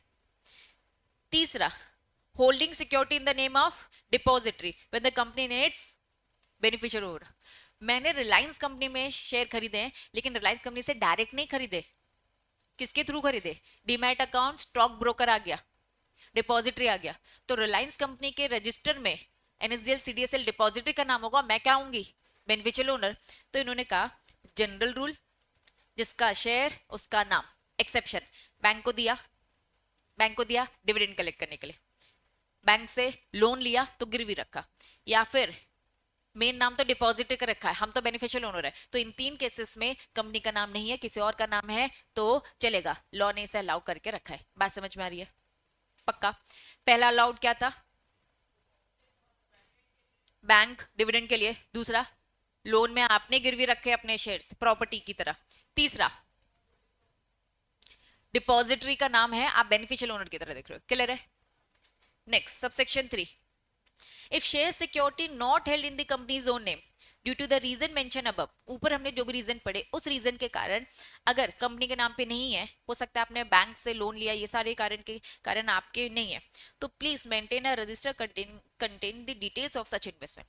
इसका भी अलग से रजिस्टर मेंटेन करो, सारी चीजों का आपको रजिस्टर मेंटेन करना है। अलाउ इंस्पेक्शन, कोई भी मेंबर डिबेंचर होल्डर आकर देख सकता है बिजनेस आवर्स में, कोई इससे फीस आपको चार्ज नहीं करनी। तो सिंपल सब सेक्शन 3 बोलता है रजिस्टर मेंटेन करो और उसका इंस्पेक्शन करना भी अलाउ करो। क्लियर है? फोर्थ, पेनल्टी लगेगी। रीड करो फोर्थ, रीड करो फोर्थ। क्लियर है? सेक्शन कौन सा था? 187 क्या बोलता? प्रॉपर्टी, एसेट और सिक्योरिटीज खरीदी है ना, अपने नाम पे रख। फिर हमने सारे के सारे एक्सेप्शन ही पढ़े, ठीक है। अब सेक्शन 187 का 1, ये एक इंपॉर्टेंट चीज है, ये समझ लो पहले। ये तो सेम है, रिपीट, बस ये पढ़ रही हूँ। कंपनी अगर क्या है, ट्रस्टी है, कंपनी ट्रस्टी है, ध्यान रखना। अगर कंपनी ट्रस्टी है तो investment is suppose to be made behalf of the beneficiary of the trust, not its own name. Company trustee है, किसी और के बिहाफ में होल्ड करके रखा है। याद करो हमने कुछ सब्सिडी के एग्जाम्पल पढ़े थे कि कंपनी को दे दिया, वो आर्टिफिशियल बॉडी थी। आईटेक्स कंपनी के ने पैसे नहीं लगाए, ठीक है, पैसे फॉर एग्जाम्पल शैली ने लगाए, लेकिन शैली अभी क्या है, माइनर है। शैली अभी क्या है, माइनर है। तो मैं ट्रस्ट की तरह होल्ड करके बैठी, तो क्या मैं मालिक हूँ? आईटेक्स कंपनी मालिक है क्या? नहीं। तो कंपनी अगर ट्रस्टी का रोल प्ले कर रहा है तो हमारे नाम पे तो होगा ही नहीं ना, ठीक है। ये हमने जब क्या पढ़ा था, एक रिवर्स पढ़ा था कि सब्सिडी कंपनी कभी भी होल्डिंग कंपनी में पैसा नहीं लगा सकती, लेकिन हमने उसके एक्सेप्शंस पढ़े थे, उसमें ये बात कवर थी, ठीक। चलो, सेक्शन 187 का 1 यहां बता के रखा है, ठीक है। सॉरी, 187 का 1 वहां ऊपर बता के रखा था कि जनरली वो क्या करेगी, अपने नाम पे करेगी। सबसेक्शन 2 बोलता है, सबसेक्शन 2 क्या था? बैंक में डिपॉजिट, उधार लिया आपने, गिरवी रखा, deposit transferring, security, loan, advance, holding, deposit, यही सारी बातें रीड करेंगे। सबसेक्शन 3 क्या बताया, क्या करना है? रजिस्टर मेंटेन करना है। और रजिस्टर में क्या होगा, खुद सोचो, पूरी डिटेलिंग, पूरा फॉर्मेट ही बताते रहते। ये पनिशमेंट सबसेक्शन 4, छोटा था ये सेक्शन, ठीक। चलिए 186 जरा मुझे फिर से बताओ, क्या था 186? लोन दे रहे हो, गारंटी दे रहे हो, इन्वेस्टमेंट कर रहे हो, एक लिमिट है, लिमिट के ऊपर ऐसा, लिमिट के अंदर बोर्ड से ही काम चल जाएगा। जरा वो लिमिट बताओ। Paid up, reserve, security, 100%, reserve और security, whichever is higher, याद रहेगा। अभी क्या पढ़कर गए 187? Very good. इन्वेस्टमेंट करना है तो अपने नाम पे, लेकिन कुछ एक्सेप्शन थे, अलाउड है, ठीक। हाँ बेटा,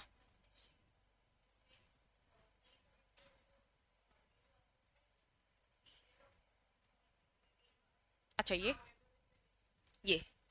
the deposit with transferring holding in the name of the, आपने क्या कर रखा है, एसबीआई से, शेड्यूल बैंक से, ठीक है, फैसिलिटी ले रखी है, उसके चक्कर में आपने उन्हें दिया, the have if within the period of 6 months, duration बता दिया, from the date on which this security are transfer by the company to the first held by the company in the name of, कुछ नहीं, बहुत ज्यादा duration के लिए नहीं दिया है, कम ड्यूरेशन के लिए दिया है, 6 महीने के अंदर के लिए।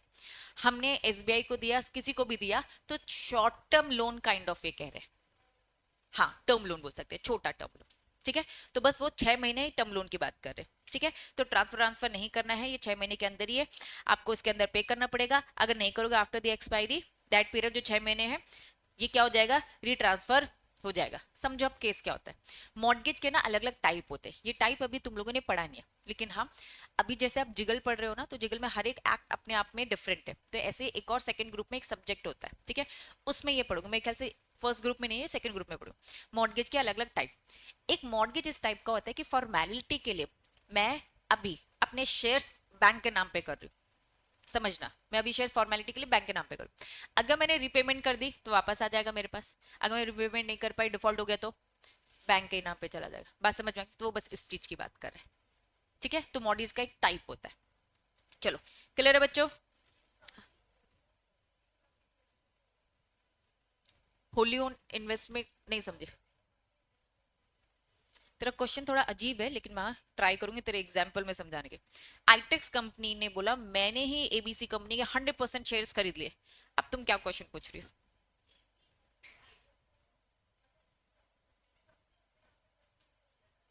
अब एबीसी कह रहा है कि मैं करूंगा, एक्स वाई जेड कर सकती है, पहला लेयर दूसरा लेयर कर सकती है ना, अलाउड है। अब मुझे बताओ ये एक्स वाई जेड कर सकती है?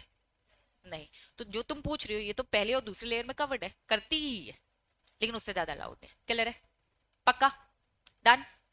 चलो, बहुत इंपॉर्टेंट कंसेप्ट क्या लिखा है, जमाने से पढ़ते आ रहे थे, related party related party related party. अब समझते थोड़ा सा रिलेटेड पार्टी क्या है। सबसे पहले बता दूं, यहां पर हम क्या सीखेंगे। रिलेटेड पार्टी, पहले वर्ड दिख रहा है रिलेटेड पार्टी, ठीक। फिर आपको दिखेगा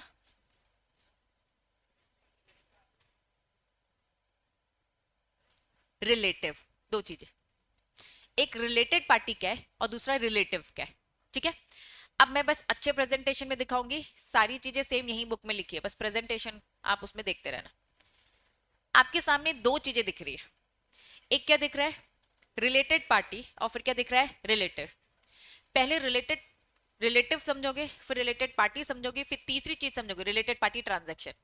वापस, पहला रिलेटिव, जहां कहीं भी लिखा रहता है ना प्रमोटर्स का रिलेटिव, तो रिलेटिव से मतलब क्या है। As per this section deem to be relative of the another. If हम एचयूएफ की बात करें, एचयूएफ में सारे मेंबर क्या है, रिलेटिव है। हस्बैंड वाइफ क्या है, रिलेटिव है। One is related with the other, इसके लिए आपको रूल 4 देखना है, वो रूल 4 इधर आ जाओ। अब मुझे इमेजिन करो, मैं और मेरे पापा दोनों क्या है, रिलेटिव। अब इन्होंने बोला कि भाई अगर स्टेप फादर भी है तो वो भी रिलेटिव, मदर, स्टेप मदर भी। क्यों स्टेप भी याद रखना है, क्योंकि केस बनाया जा सकता है बच्चों, ठीक है। तो आपको ये याद रखना है कि हाँ रिलेटिव की डेफिनेशन में स्टेप फादर स्टेप मदर आ रही है कि नहीं आ रही है, ठीक है। सन, और क्या बोला, स्टेप सन भी, ठीक है। अब समझना, सन की वाइफ भी, मतलब तुम यहां समझो ऊपर भी जा रहे नीचे भी जा रहे, ठीक है। अगर फादर और मदर की बात करें तो ठीक मेरे ऊपर गए, सन की बात करी तो सन की वाइफ की भी बात हो रही है, ठीक है। डॉटर, डॉटर के husband, brother and sister, brother and sister.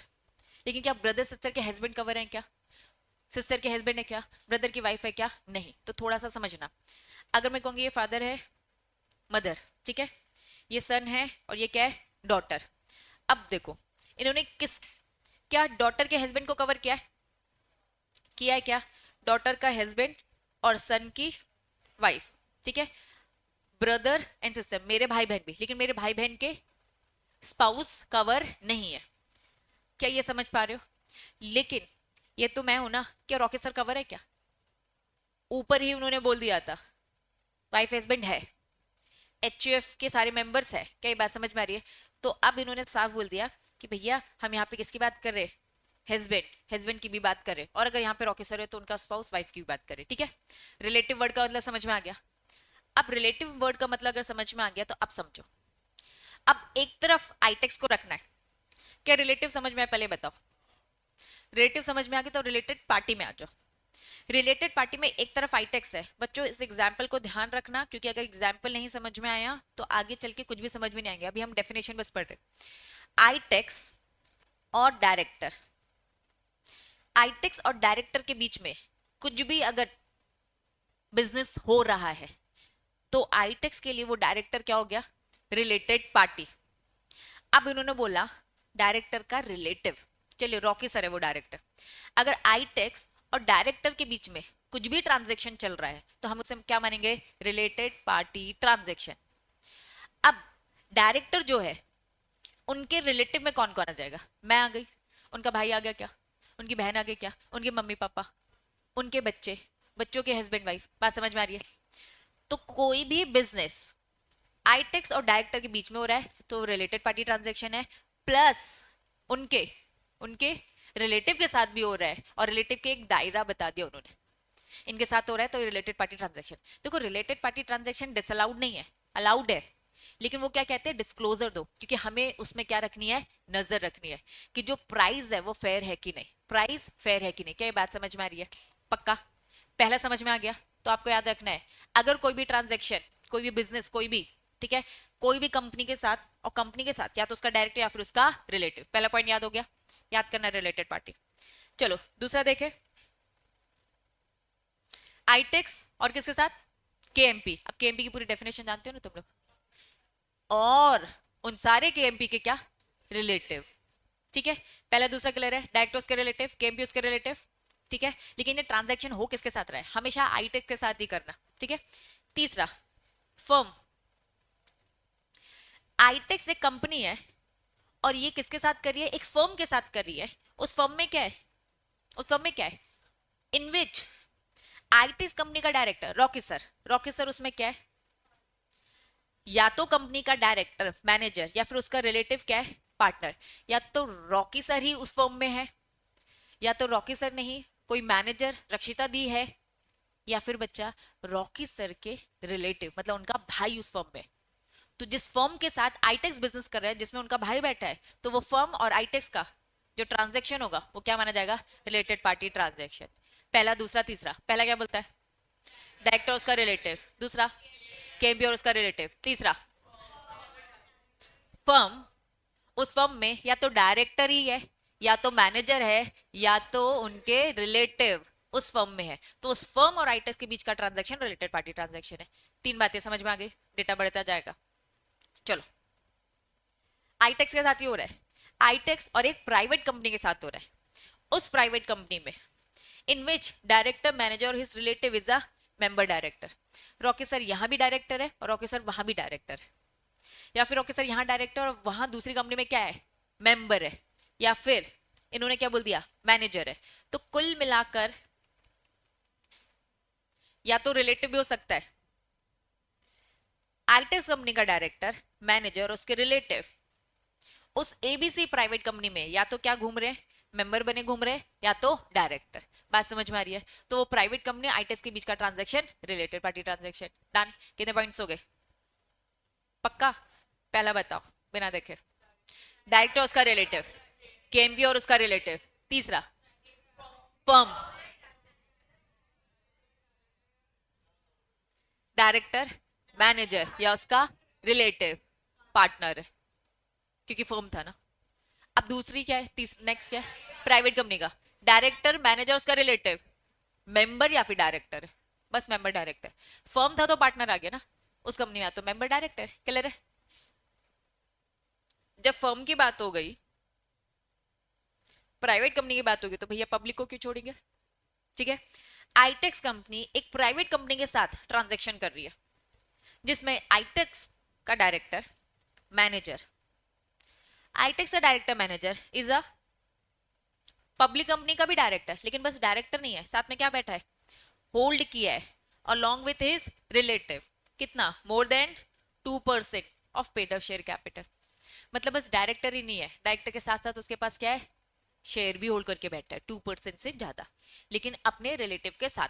Single है 2% से ज्यादा, या तो रिलेटिव के साथ मिलकर 1% था, रॉकी सर के भाई का 1% लगाया तो दोनों भैया 2% हो गया, 3% हो गया, तो इन्होंने बस बोलते 2% का ज्यादा होता है।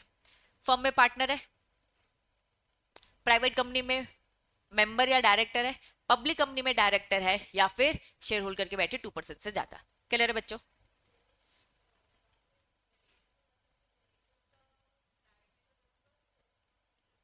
इन्होंने कहा रॉकी सर पब्लिक कंपनी में डायरेक्टर है, और बस डायरेक्टर नहीं है, सिंगल डायरेक्टर कोई फर्क नहीं पड़ता, सिंगल डायरेक्टर तो कोई फर्क नहीं पड़ता। पनस क्या वो भूख लग रही है, बिना बोले खा ले। चलो, डायरेक्टर है और क्या करके बैठा है, शेयर होल्ड करके बैठा है अलॉन्ग विथ हिज रिलेटिव। हमने बस कहा कि रॉकी सर उसमें डायरेक्टर है और शेयर भी होल्ड करके बैठे, बस इतना है। कितना परसेंट, 2% से ज्यादा। अब हमें पता चला रॉकी सर तो बस 1% होल्ड करके बैठे, तो क्या रिलेटेड पार्टी ट्रांजैक्शन है, नहीं है।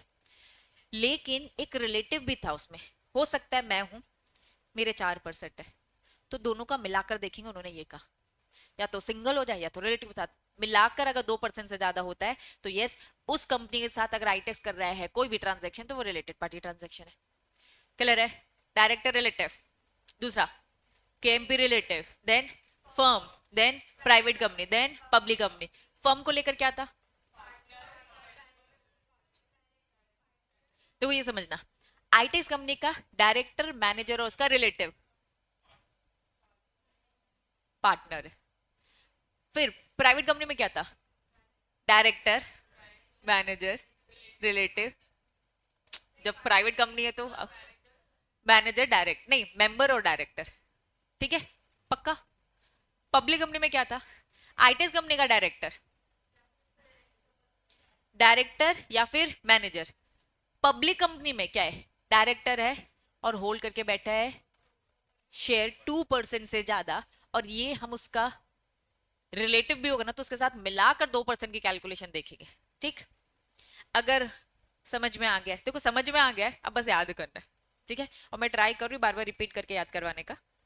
अब आ जाओ, एनी बॉडी कॉर्पोरेट, आईटेक्स और दूसरी तरफ एनी बॉडी कॉर्पोरेट, उस board of director managing director manager is the, क्या लिखा है? एक कस्टम मतलब क्या होता है? उसके अकॉर्डिंग काम करना, मतलब इतनी चलती है कि जो वो बोलेंगे वो काम हो जाएगा। To act in accordance with the advice direction instruction of the director और मैनेजर। सिक्स्थ और सेवेंथ दोनों साथ में पढ़ेंगे, जरा दूसरा वाला पढ़ो। Any person on whose advice direction instruction director manager is accustomed to act. क्या ये बात समझ में आ रही है? यहां तक समझना। रॉकी सर की उस कंपनी में इतनी चलती कि जो वो इंस्ट्रक्शन देते तो वो पूरा का पूरा उसके अकॉर्डिंग काम करते, या फिर वाइसा वर्सा। उस कंपनी की इतनी चलती है कि जैसा वो आईटेक्स को बोलते हैं हम वैसा ही काम करते। 6 और 7 समझ में आया? वापस, एक क्या बोलता है कि यहाँ के डायरेक्टर मैनेजर की उतनी चलती है कि वो फॉलो ही करते, या फिर वहां के लोगों की इतनी चलती है कि हम उनके अकॉर्डिंग फॉलो करते। बीच में provided that nothing, sub clause जो 6 और 7 शेल अप्लाई टू, क्या लिखा है? सीए सीएस सीएमए, कोई चलती वलती नहीं है इनकी। प्रोफेशनल कैपेसिटी में आपको इंस्ट्रक्शन दिए जा रहे हैं। अगर प्रोफेशनल कैपेसिटी में इंस्ट्रक्शन दिए जा रहे हैं कि आपको ये करना चाहिए और वो ये कर रहे हैं, तो भाई प्रोफेशनल एडवाइस है। प्रोफेशनल एडवाइस को हम ये नहीं बोलेंगे इतनी चलती है, भाई वो तो लॉ बता रहे, उस लॉ को तो फॉलो करना ही पड़ेगा। बात समझ में आ रही है? 6 और 7 समझ में आया? पक्का। टोटल कितने पॉइंट हो गए? टोटल कितने पॉइंट हो गए? 7 हो गए। Director relative, KMP relative, firm, private company, public company, body corporate, body corporate. आईटेक्स जैसे बॉडी कॉर्पोरेट के साथ इतनी चलती है, या फिर कोई बॉडी कॉर्पोरेट आईटेक्स में इतना चलाता है। लेकिन अगर प्रोफेशनल कैपेसिटी में चल रही है तो इसे चलना नहीं बोलते, ये तो नॉर्मली एडवाइस देना बोलते हैं प्रोफेशनली। ठीक है, आओ next 8 point, last point. Any body corporate, ITX किसी बॉडी कॉर्पोरेट के साथ बिजनेस कर रहा है, इन विच, क्या लिखा है? होल्डिंग, सब्सिडी, एसोसिएट, ये तो सब मिले हुए है ही ना। आईटेक्स अपनी होल्डिंग के साथ, आईटेक्स अपनी सब्सिडी के साथ, आईटेक्स अपने एसोसिएट के साथ, या फिर subsidy of the holding company in which it's also subsidy. क्या ये एग्जाम्पल समझ में आ रहा है? ये होल्डिंग आईटेक्स है और इस होल्डिंग कंपनी की 2 सब्सिडी है, ए और बी। ये ए और बी आपस में कर रहे हैं, ये ए और बी आपस में कर रहे हैं, तो हम मानेंगे ना रिलेटेड पार्टी ट्रांजैक्शन है। दोनों दोनों की पेरेंट कंपनी होल्डिंग कंपनी क्या एक ही है। या फिर कोई इन्वेस्टिंग कंपनी और वेंचरर ऑफ द कंपनी। तो कुल मिलाकर ए बी सी, ए क्या बोलता है? Holding subsidy associate. बी क्या बोलता है? एक होल्डिंग उसकी 2 सब्सिडी। और सी क्या बोलता है? कोई भी इन्वेस्टमेंट कंपनी। आईटेक्स अपनी इन्वेस्टमेंट कंपनी, आईटेक्स ने इन्वेस्ट कर रखा है टाटा में 30% तक का, तो भाई वो जो इन्वेस्टमेंट कंपनी है और जो आईटेक्स है, इनके बीच में जो ट्रांजेक्शन हो रहा है हम क्या मानेंगे? Related party transaction. बात समझ में आई? पक्का। It may be noted that, एक और पॉइंट है, ये 8 था, ये 9।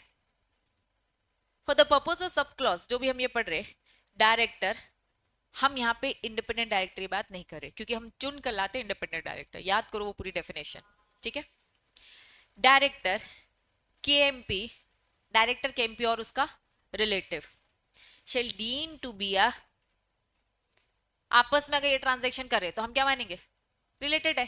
ठीक है, तो कुल मिलाकर पहला पॉइंट बोलता है डायरेक्टर और उसका रिलेटिव, सेकंड केएमपी और उसका रिलेटिव, तीसरा फर्म के साथ करना जिसमें हमारा डायरेक्टर उसमें भी पार्टनर है, 4 क्या बोलता है? प्राइवेट, 5th क्या बोलता है?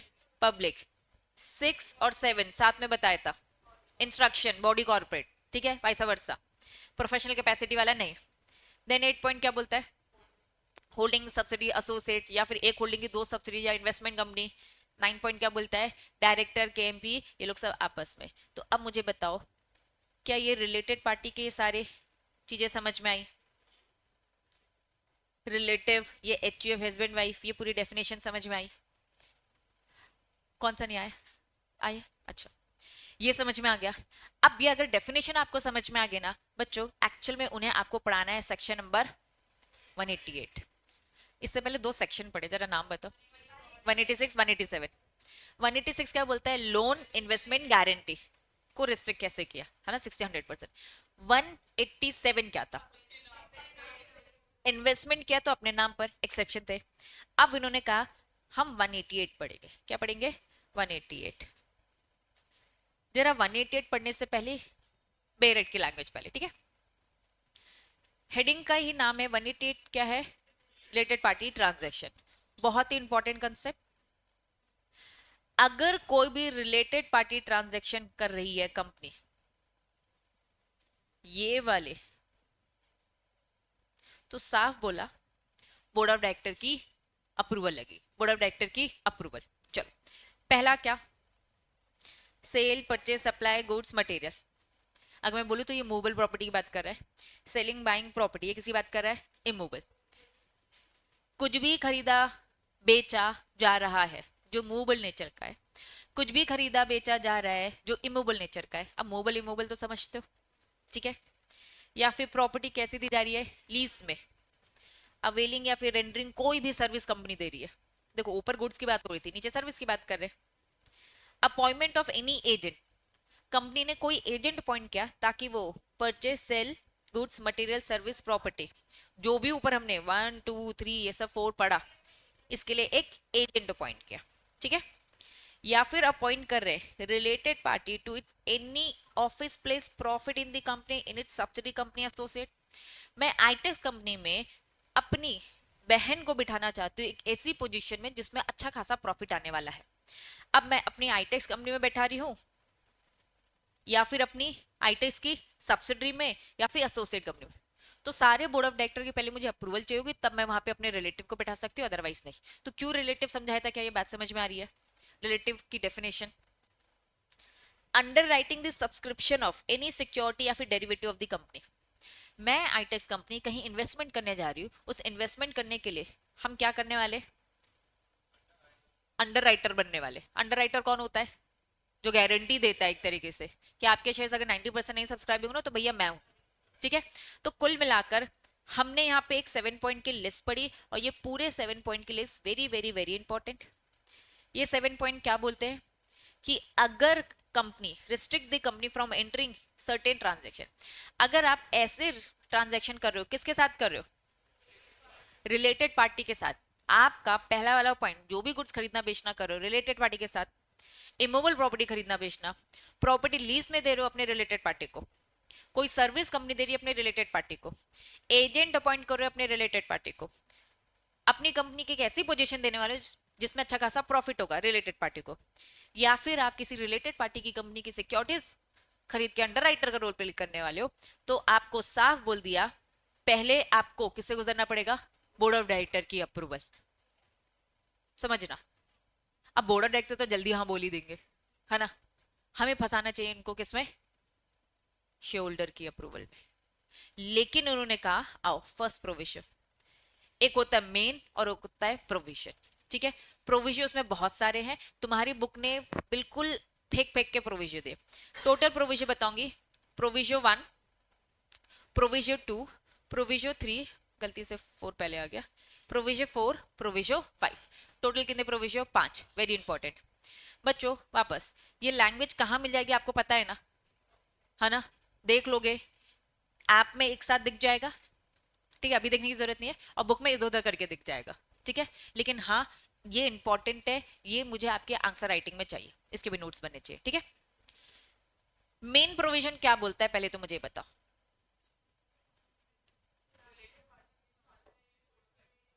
रिलेटेड पार्टी के साथ ये 7 ट्रांजेक्शन करोगे तो पहले बोर्ड ऑफ डायरेक्टर की परमिशन। अभी ये मेन प्रोविजन है। फर्स्ट प्रोविजन बोलता है no contract arrangement can be enter into by company paid up और ट्रांजेक्शन। इन्होंने दो लिमिट दे रखी, एक तरफ पेड अप बोला, दूसरी तरफ क्या बोला, ट्रांजेक्शन। जरा रीड करो क्या लिखा है, paid up more than the prescribe limit, transaction exceeding the terms. ये दिख रहा है, बुक में मत देखो, बुक में भी बहुत कंफ्यूजन है, बुक में बहुत इधर उधर करके दे रखा है, ठीक है। बुक में मैं पूरा रिलेट कराऊंगी, मत टेंशन लो। पहला मेन प्रोविजन समझ में आया, मेन प्रोविजन। फर्स्ट प्रोविजन क्या बोलता है, जो पेड अप है अगर लिमिट क्रॉस करोगे, ट्रांजेक्शन है अगर लिमिट क्रॉस करोगे, तो अब बोर्ड ऑफ डायरेक्टर की परमिशन नहीं चाहिए, हमें किसकी परमिशन चाहिए, शेयर होल्डर की परमिशन चाहिए। अब शेयर होल्डर की परमिशन में क्या लिखा है,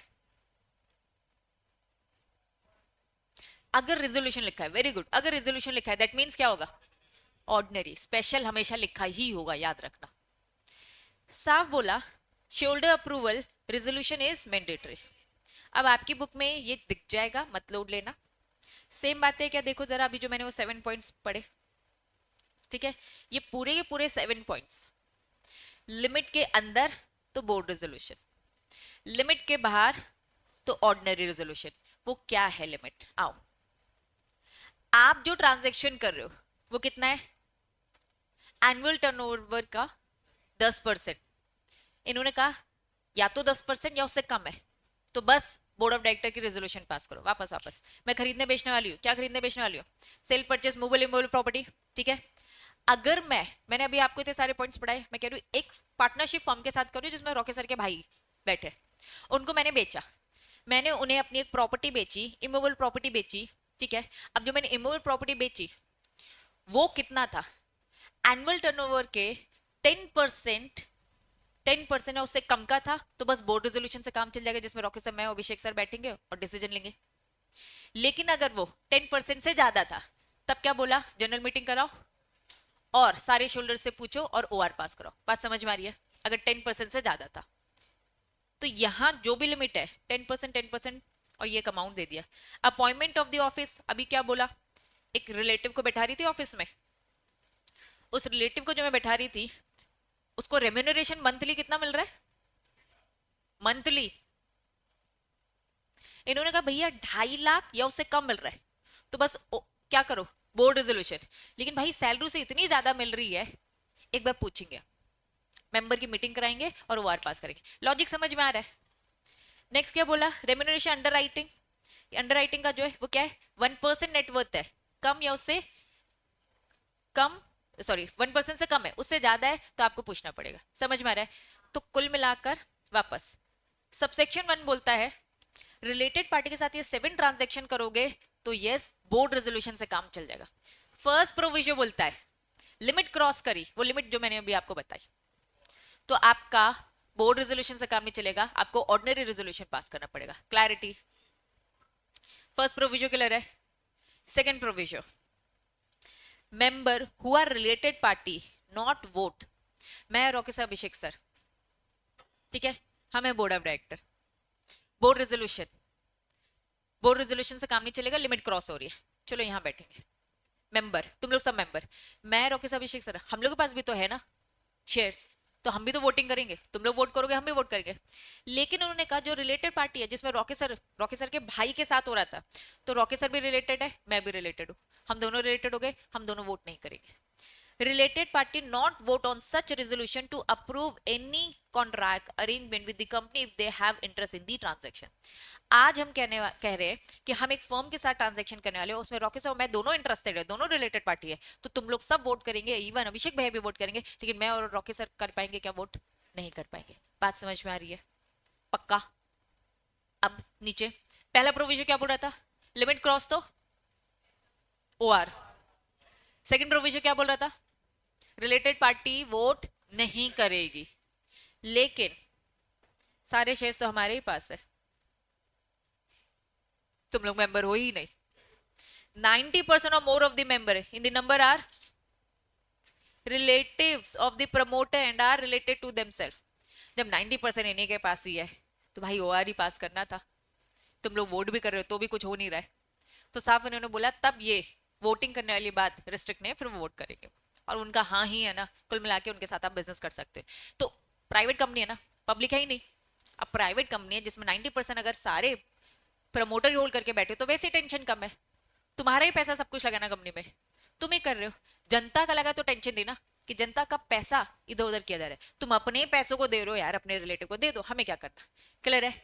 फर्स्ट प्रोविजो लिमिट क्रॉस तो आर, second proviso related party vote नहीं करेगी, थर्ड प्रोविजो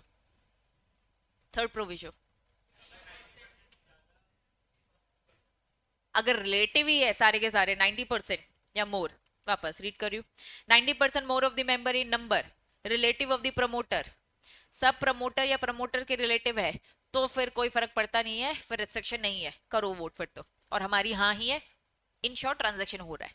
3 प्रोविजन समझ में आ गए, लॉजिक समझ में आ रहा है? पहले 4 पढ़ा रही हूँ। ये आर्म लेंथ ट्रांजेक्शन बोले तो, आर्म लेंथ ट्रांजेक्शन मतलब एक आर्म लेंथ रखना है अपन को, गैप होना चाहिए, मतलब फेयर प्राइस होनी चाहिए। सिंपल भाषा में बोलूं तो फेयर प्राइस, टेक्निकल टर्म है आर्म लेंथ। ठीक है, इन्होंने कहा कि भैया apply to all the related party transaction, इन्होंने कहा भैया जितनी भी रिलेटेड पार्टी है सबके साथ आपको क्या रखना है, आर्म लेंथ ट्रांजेक्शन, मतलब फेयर प्राइस रखो। मार्केट में जो रेट चल रहा है वही रेट 19-20 चलता है, लेकिन क्या 10-20 चलेगा? क्या नहीं चलेगा। ठीक है, जनरल रूल क्या है, सारे रिलेटेड पार्टी के साथ फेयर प्राइस होनी चाहिए। नीचे आ गया भाई exception, no need for the share holder approval if the transaction conducted, daily का काम है, ऑर्डिनरी कोर्स ऑफ बिजनेस है, और हम मान के चल रहे हैं आप ये सारे काम किससे कर रहे हो, आर्म लेंथ बेसिस में कर रहे हो। आर्म लेंथ बेसिस में करो मतलब कि इस तरीके से करो कि तुम रिलेटिव नहीं हो और जो फेयर प्राइस रखी जा रही है, सारे ट्रांजैक्शन में आर्म लेंथ प्राइस और सबकी शेयर होल्डर की परमिशन, लेकिन शेयर होल्डर की परमिशन लेने की जरूरत नहीं है अगर ये ऑर्डिनरी कोर्स ऑफ बिजनेस में होता है, और आर्म लेंथ आप हमेशा फॉलो करते हो। क्लियर है? 4 प्रोविजन, पहले मेन बताओ क्या बोलता है। कुछ 7 ट्रांजैक्शन है, ये बोर्ड ऑफ डायरेक्टर के अप्रूवल के बिना नहीं होगा, लेकिन अगर 10% के अंदर है तो। फर्स्ट प्रोविजन क्या बोलता है, 10% के बाहर है तो ओआर पास करना है। सेकंड प्रोविजन, जब ये ओआर पास करेंगे ना, वोटिंग नहीं मिलेगी रिलेटेड पर्सन को। थर्ड क्या बोलता है, 90% नंबर सबके सब प्रमोटर रिलेटेड है तो फिर करो। फोर्थ क्या बोला, सबकी फेयर प्राइस होनी चाहिए, ऑर्डिनरी कोर्स में फेयर प्राइस करते तो भी टेंशन नहीं है। हाँ, fifth, the requirement of passing resolution not apply to transaction between the holding, एक तरफ होल्डिंग है और दूसरी तरफ आप ये जो ट्रांजेक्शन है किसके साथ करो, 100% सब्सिडी के साथ करो। मतलब आई टेक्स अपनी एबीसी कंपनी को बेच रही है या उनसे खरीद रही है, तो उन्होंने कहा भाई तुम्हें तो छूट है।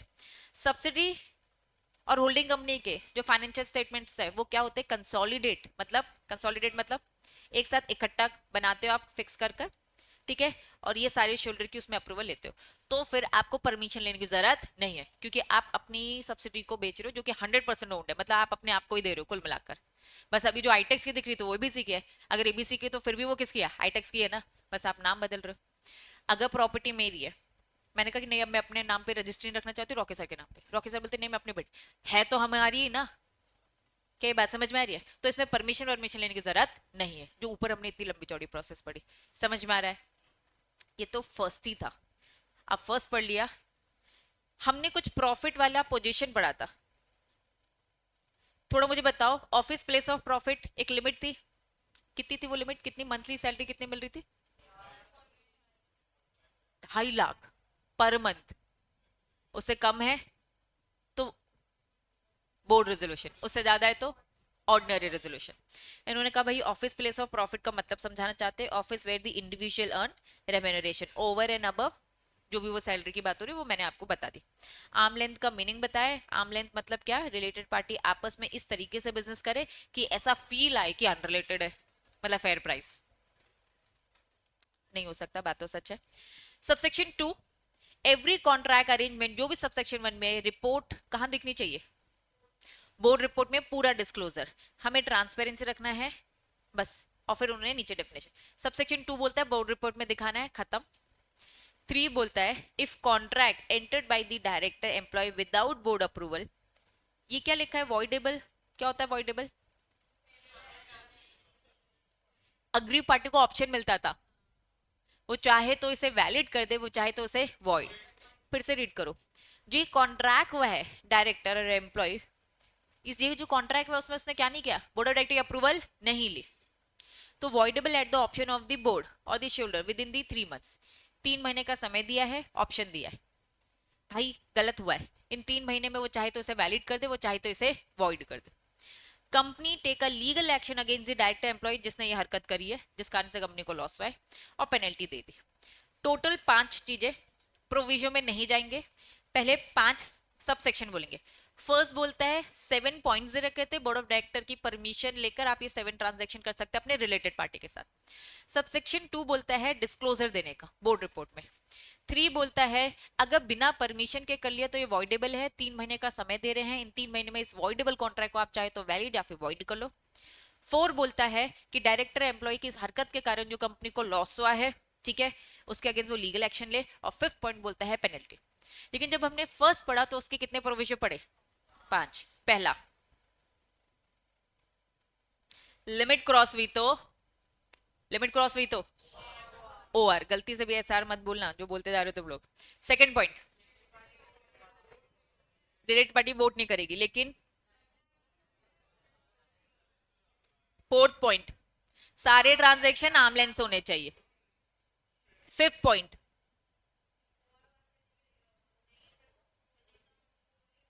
अपनी 100% सब्सिडी को ही अगर दे रहे हो तो क्या ही फर्क पड़ता है, परमिशन लेने की जरूरत नहीं है। अब पढ़ लिया है, बस बुक में तुम्हें बता दूं क्या चीज कहाँ का है, मिल गया सब कुछ बहुत मेहनत के बाद। ये सब सेक्शन 1 है, ये पूरे 7 ट्रांजेक्शन दिख रहे, ये दिख रहे ऊपर ट्रांजेक्शन में board, ordinary course of business, arm length से तो कोई टेंशन वाली बात नहीं। साफ इन्होंने बोला है सर्कुलेशन से नहीं, दैट मीन्स मीटिंग में होगा। ऑर्डिनरी कोर्स ऑफ बिजनेस का मीनिंग बता रहे, आर्म लेंस प्राइस का मतलब, ट्रांजैक्शन का मतलब समझा रहे, फेयर समझ में आ रहा है, आर्म लेंस क्या बोल रहा है। इस तरीके से दोनों ट्रांजैक्शन करना कि अनरिलेटेड लगे, मतलब फेयर प्राइस, सिंपल भाषा में बोलूं तो। फिर उन्होंने, ये कुछ नहीं, क्वेश्चन है एक बार जो ऊपर पड़ा है वही है, रिपीट दे रहे। क्या मैंने तुम्हें ऑफिस प्लेस ऑफ प्रॉफिट बताया? निकिता बेटा यहीं रहो, ठीक है। क्या था वो? सैलरी बता के रखी थी, ये एग्जाम्पल रीड करोगे। अब ये कुछ नहीं, ये रूल नंबर 15 क्या बोलता है, किसी भी कॉन्ट्रैक्ट में जाएगी तो ये कंडीशन देख लेना, मीटिंग में सारे रिलेटेड पार्टी की सारी इन्फॉर्मेशन, यहाँ रेजोल्यूशन पास होने वाला है, उनको सारी इन्फॉर्मेशन दोगे कि नहीं दोगे? वोटिंग करने जा रहे तो इन्फॉर्मेशन में क्या क्या आएगा, पूरी इन्फॉर्मेशन दे दी। ये फर्स्ट प्रोविजन दिख रहा है, इसे हाईलाइट करो। फर्स्ट प्रोविजन क्या था? फर्स्ट प्रोविजन लिमिट के अंदर बी आर, लिमिट के बाहर ओ आर। क्या ये याद आ गया? ये दिखाया था अभी। फर्स्ट प्रोविजन प्लीज इसे हाईलाइट करो। एक्सेप्शन क्या था? होली ओन सब्सिडी पढ़ा था ना। इंफॉर्मेशन एक्सप्लेनेटरी स्टेटमेंट में पूरा नाम वाम, पूरी डिटेलिंग, क्या रिलेशन, क्या लगता है, सब बताने का। सेकंड प्रोविजन हाईलाइट करो। सेकंड प्रोविजन क्या था? वोटिंग नहीं करना, ठीक है। लेकिन फिर ये देखो यहीं छुपा के इन्होंने तीसरा भी यहीं दे दिया, थर्ड भी यहीं है, लिखा नहीं है उन्होंने कि थर्ड है, लेकिन यही है, ठीक है। क्या है वो 90% वाला? अगर रिलेटेड प्रमोटर से रिलेटेड ही है तो फिर थर्ड मिल गया। प्राइवेट कंपनी को सेकंड प्रोविजन एप्लीकेबल है, क्या था ये सेकंड प्रोविजन? वोटिंग वाला। प्राइवेट कंपनी तो बोला था, उसमें तो 90% वाली बात आने वाली है। आ गई यहाँ पे सरकार। Government company first provision second provision नहीं अप्लाई होगी, ठीक है भाई, दे दिया, माफी दे दी इनको। आईएफएससी पब्लिक कंपनी, इनको तो बोल दिया भाई सेकंड प्रोविजन नहीं है, सब यही है। और फिर हमने पढ़ा था सबसेक्शन 2, सबसेक्शन क्या? बोर्ड ऑफ डायरेक्टर का, सॉरी, बोर्ड रिपोर्ट में पूरा डिस्क्लोजर, जो भी पूरा बिजनेस है, ठीक है। सबसेक्शन 3 क्या बताया था?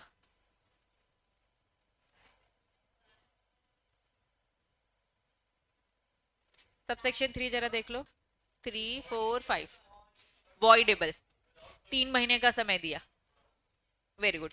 4 क्या बोलता है, कुछ भी लॉस हमें दिखा तो आप लीगल एक्शन लो, क्योंकि डायरेक्टर ने कुछ ऐसे बिना पूछे कर लिया, अपना इंटरेस्ट डिस्क्लोज नहीं किया, जिस कारण से कंपनी को लॉस हुआ, तो साफ बोला कंपनी तुम लीगल एक्शन लो, और फिफ्थ बोलता है पेनल्टी। थर्ड फोर्थ फिफ्थ समझ में आया, आओ वहां पर। थर्ड, थर्ड किसकी बात कर रहा है, 3 महीने दिख रहा है ये वॉइडेबल, ठीक है। फोर्थ क्या बोलता है, लीगल एक्शन ले लो भाई, लॉस हुआ, फिर पेनल्टी, ये है तुम्हारा 5। अब ये जो ये केस है इसका शॉर्ट समझो, लास्ट जो केस है इस केस का एक शॉर्ट वर्जन आप लोग रीड करेंगे जल्दी से।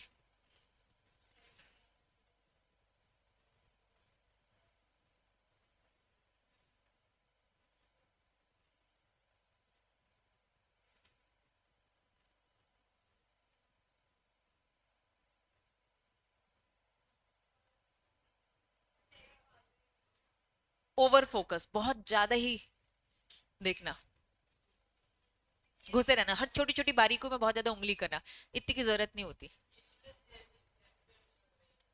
सुप्रीम कोर्ट ने रिजेक्ट कर दिया सेबी की अपील, अग्री किया उन्होंने, सैट ने जो बोला, SAT, सैट का फुल फॉर्म क्या है, सिक्योरिटीज एपिलेट ट्रिब्यूनल।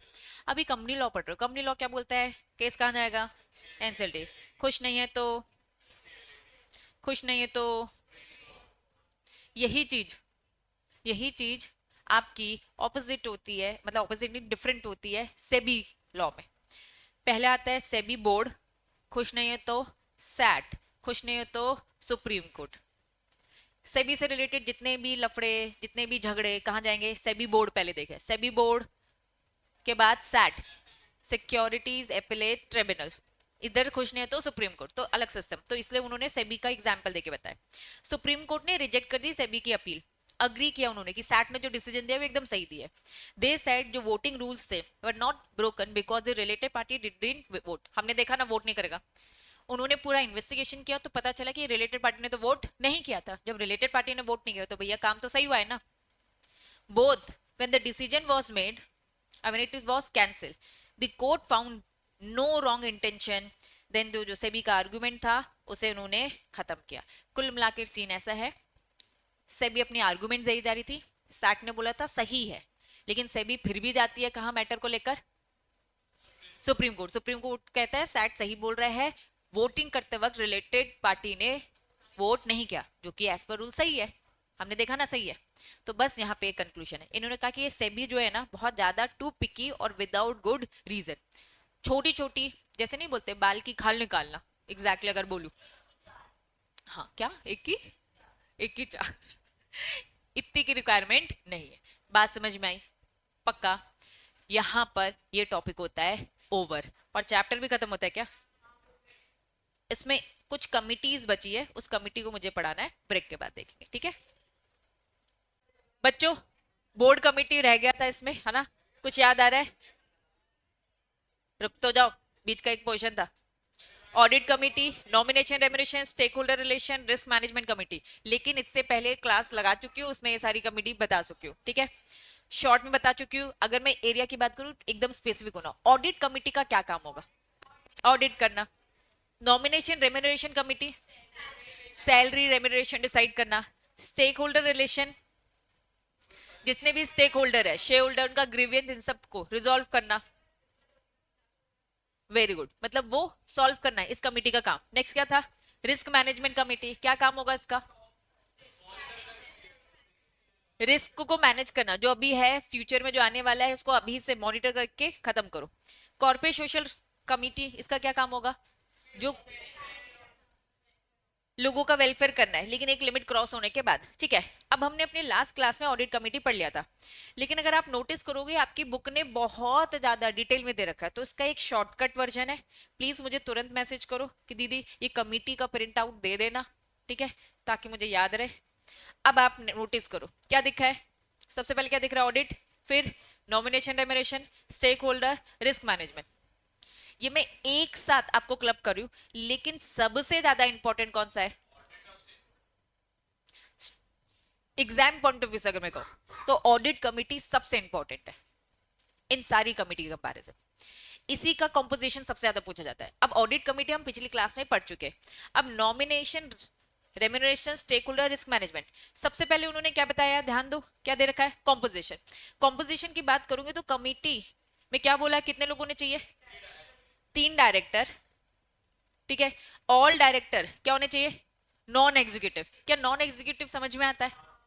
अब उन्होंने बोला एटलीस्ट 50% ऑफ द डायरेक्टर क्या होने चाहिए, इंडिपेंडेंट। फिर in case of the listed, ये क्या लिखा है, आउटस्टैंडिंग SR क्या है, स्पेशल रेजोल्यूशन, स्पेशल राइट्स, जिसने स्पेशल राइट्स में मैंने कहा था वोटिंग पावर रखे। अब प्रमोटर ने अपने पास वोटिंग पावर ज्यादा रखी है तो उन्होंने क्या बोल दिया, फिर हमें इंडिपेंडेंट डायरेक्टर, पहले हमें कितने चाहिए थे, आधे चाहिए थे, अब हमें कितने चाहिए, 2/3 चाहिए। सेम अगर मैं स्टेक होल्डर की बात करूं, इसमें भी 3 डायरेक्टर। रिस्क मैनेजमेंट की बात करूं, इसमें मिनिमम 3 डायरेक्टर। अगर तुम नोटिस करोगे सब में मिनिमम मिनिमम 3, अगर आपको ज्यादा की रिक्वायरमेंट लगती है तो आप बढ़ा भी सकते हो। फिर उन्होंने बोला एटलीस्ट एक इसमें क्या होना चाहिए, इंडिपेंडेंट। अगर आपका क्या है, आउटस्टैंडिंग क्या है, सुपीरियर वोटिंग राइट वाले, तो हमें फिर क्या चाहिए, 2/3 इंडिपेंडेंट चाहिए। अब अगर मैं रिस्क मैनेजमेंट की बात करूं तो एटलीस्ट एक इंडिपेंडेंट से काम चल जाएगा। आउटस्टैंडिंग है अगर क्या आपका, स्पेशल राइट्स वाले हैं तो 2/3। कुल मिलाकर ये जब एक साथ पढ़ोगे ना तो आपको याद रहेगा। आपकी बुक ने क्या कर रखा है, अलग अलग अलग दे रखा है, इसलिए मैंने एक साथ दिखा दिया। कॉम्पोजिशन के बाद आपको क्या दिख रहा है, चेयरपर्सन। इन्होंने कहा चेयरपर्सन शेल भी क्या होना चाहिए, independent. Provided chairperson listed entity है तो may be appointed as a member of the committee, not chair such committee. Chairperson may be present annual general meeting. ये सारी चीजें ऑडिट कमिटी जैसा ही हमने देखी थी। Chairperson shall be non executive, chairperson shall be present annual general meeting. याद आ रहा है, एनुअल जनरल मीटिंग जब पढ़े थे चेयरपर्सन वहां पे रहेगा इन कमिटीज का, ताकि वो क्या कर सके, कोई भी क्रॉस क्वेश्चन आए तो वो डिस्कस कर सके, उन्हें आंसर कर सके। Chairperson member of the board of director, senior executive of the listed entity, member of the committee. कुल मिलाकर ये एक बार आप पूरा रीड करोगे, ये क्या लिखा है, मीटिंग्स बता के रखे हैं, ऑडिट का पढ़ चुके हैं, फिर भी एक बार देखो क्या लिखा है। साल भर में ऑडिट कमेटी की कितनी मीटिंग होनी चाहिए, गैप कितना होना चाहिए, मिनिमम 4, और गैप मैक्सिमम कितना, 120 डेज। साल भर में कितनी मीटिंग, नॉमिनेशन रेम्यूनरेशन की 1, स्टेक होल्डर की कितनी 1, रिस्क मैनेजमेंट की कितनी 2, लेकिन गैप कितने का, 180 डेज। तो अच्छी बात बस क्या है, इस नोट्स की जो मैं आपको प्रोवाइड करूंगी कि सब एक साथ, क्योंकि किसकी क्या क्या है ये तुम याद करते करते परेशान हो जाओगे, तो क्लब करके साथ में पढ़ना। कोरम समझते, minimum number of member present, लेकिन ये किसका कोरम है, एक हम एनुअल जनरल मीटिंग का कोरम पढ़ चुके हैं, लेकिन वो एनुअल जनरल मीटिंग थी, ये बोर्ड मीटिंग चल रही है। क्या बोर्ड मीटिंग भी नहीं, कमिटी मीटिंग्स, ऑडिट कमिटी सबकी अपनी अपनी मीटिंग। अब इन्होंने शॉर्ट में मैंने यहाँ पे लिख दिया है, या तो ऑडिट कमिटी में कोरम कितना होना चाहिए, या तो 2 लोग, या तो 1/3, कमिटी में जितने लोग हैं उसका 1/3, विच एवर इज हायर, जिसमें से एक क्या होना चाहिए, सॉरी 2 क्या होने चाहिए, इंडिपेंडेंट। कोरम में ऐसे नहीं कि जितने भी डायरेक्टर है उन्होंने कहा इंडिपेंडेंट भी अपॉइंट आना चाहिए, या तो 2, 1/3, या फिर एक इंडिपेंडेंट से कम चाहिए। ऑडिट कमेटी सबसे इंपॉर्टेंट है कंपनी के पॉइंट ऑफ व्यू से, इसलिए 2 इंडिपेंडेंट, यहाँ बोला एक से काम चल जाएगा। यहाँ उन्होंने कहा इंडिपेंडेंट की कोई रिक्वायरमेंट यहाँ तो है ही नहीं, कौन सा चल रही है अभी, स्टेक होल्डर में बोला कोई कोरम वोरम नहीं, ठीक है। लेकिन रिस्क मैनेजमेंट में कितना बोला, 2 या फिर 1/3, विच एवर इज हायर। बात समझ में आ रही है। फिर यहां बोल दिया मीटिंग नॉट मोर देन, ये तो हमने ऊपर पढ़ लिया था 180 डेज। ये क्या लिखा है, रोल, ऑडिट कमेटी का रोल क्या होता है, इन्होंने कहा जो शेड्यूल में, लेकिन हमने पूरी डिटेल में लास्ट क्लास में ऑडिट कमेटी का काम पढ़ लिया था, ठीक है। इन्होंने क्या बोल दिया, अब जितने भी रोल है, जितने भी रोल है, रोल एक बार रीड करोगे यहाँ पे बस खत्म। अब रोल कहाँ मिलेगा ये मैं आपको बता दूं। जैसे ऑडिट कमेटी ये हम लास्ट क्लास में पढ़ चुके हैं, इसका काम फंक्शन रिकमेंड करना, अपॉइंट करना ऑडिटर को, ये सारी चीजें ये पढ़ चुके लास्ट क्लास में। ऐसे ही अगर आप जाते हो, कौन सी कमेटी, नॉमिनेशन रेम्यूनरेशन का रोल देखो,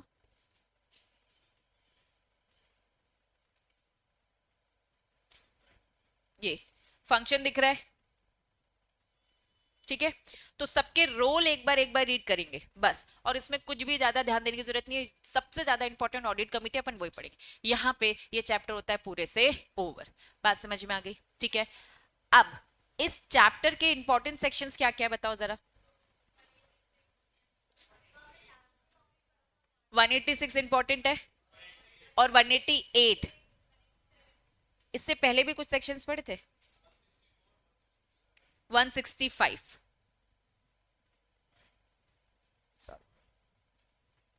165 क्या बोल रहा था?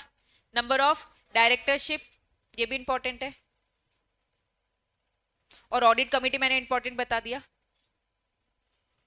एक बार गो थ्रू कर ले और क्या क्या रह गया। 179 ओके ओके, बाकी तो एवरेज है। बस मैं मोस्ट इंपॉर्टेंट सेक्शन नंबर्स की बात बता रही हूँ, ठीक है। यहाँ पे ये पूरा चैप्टर होता है ओवर।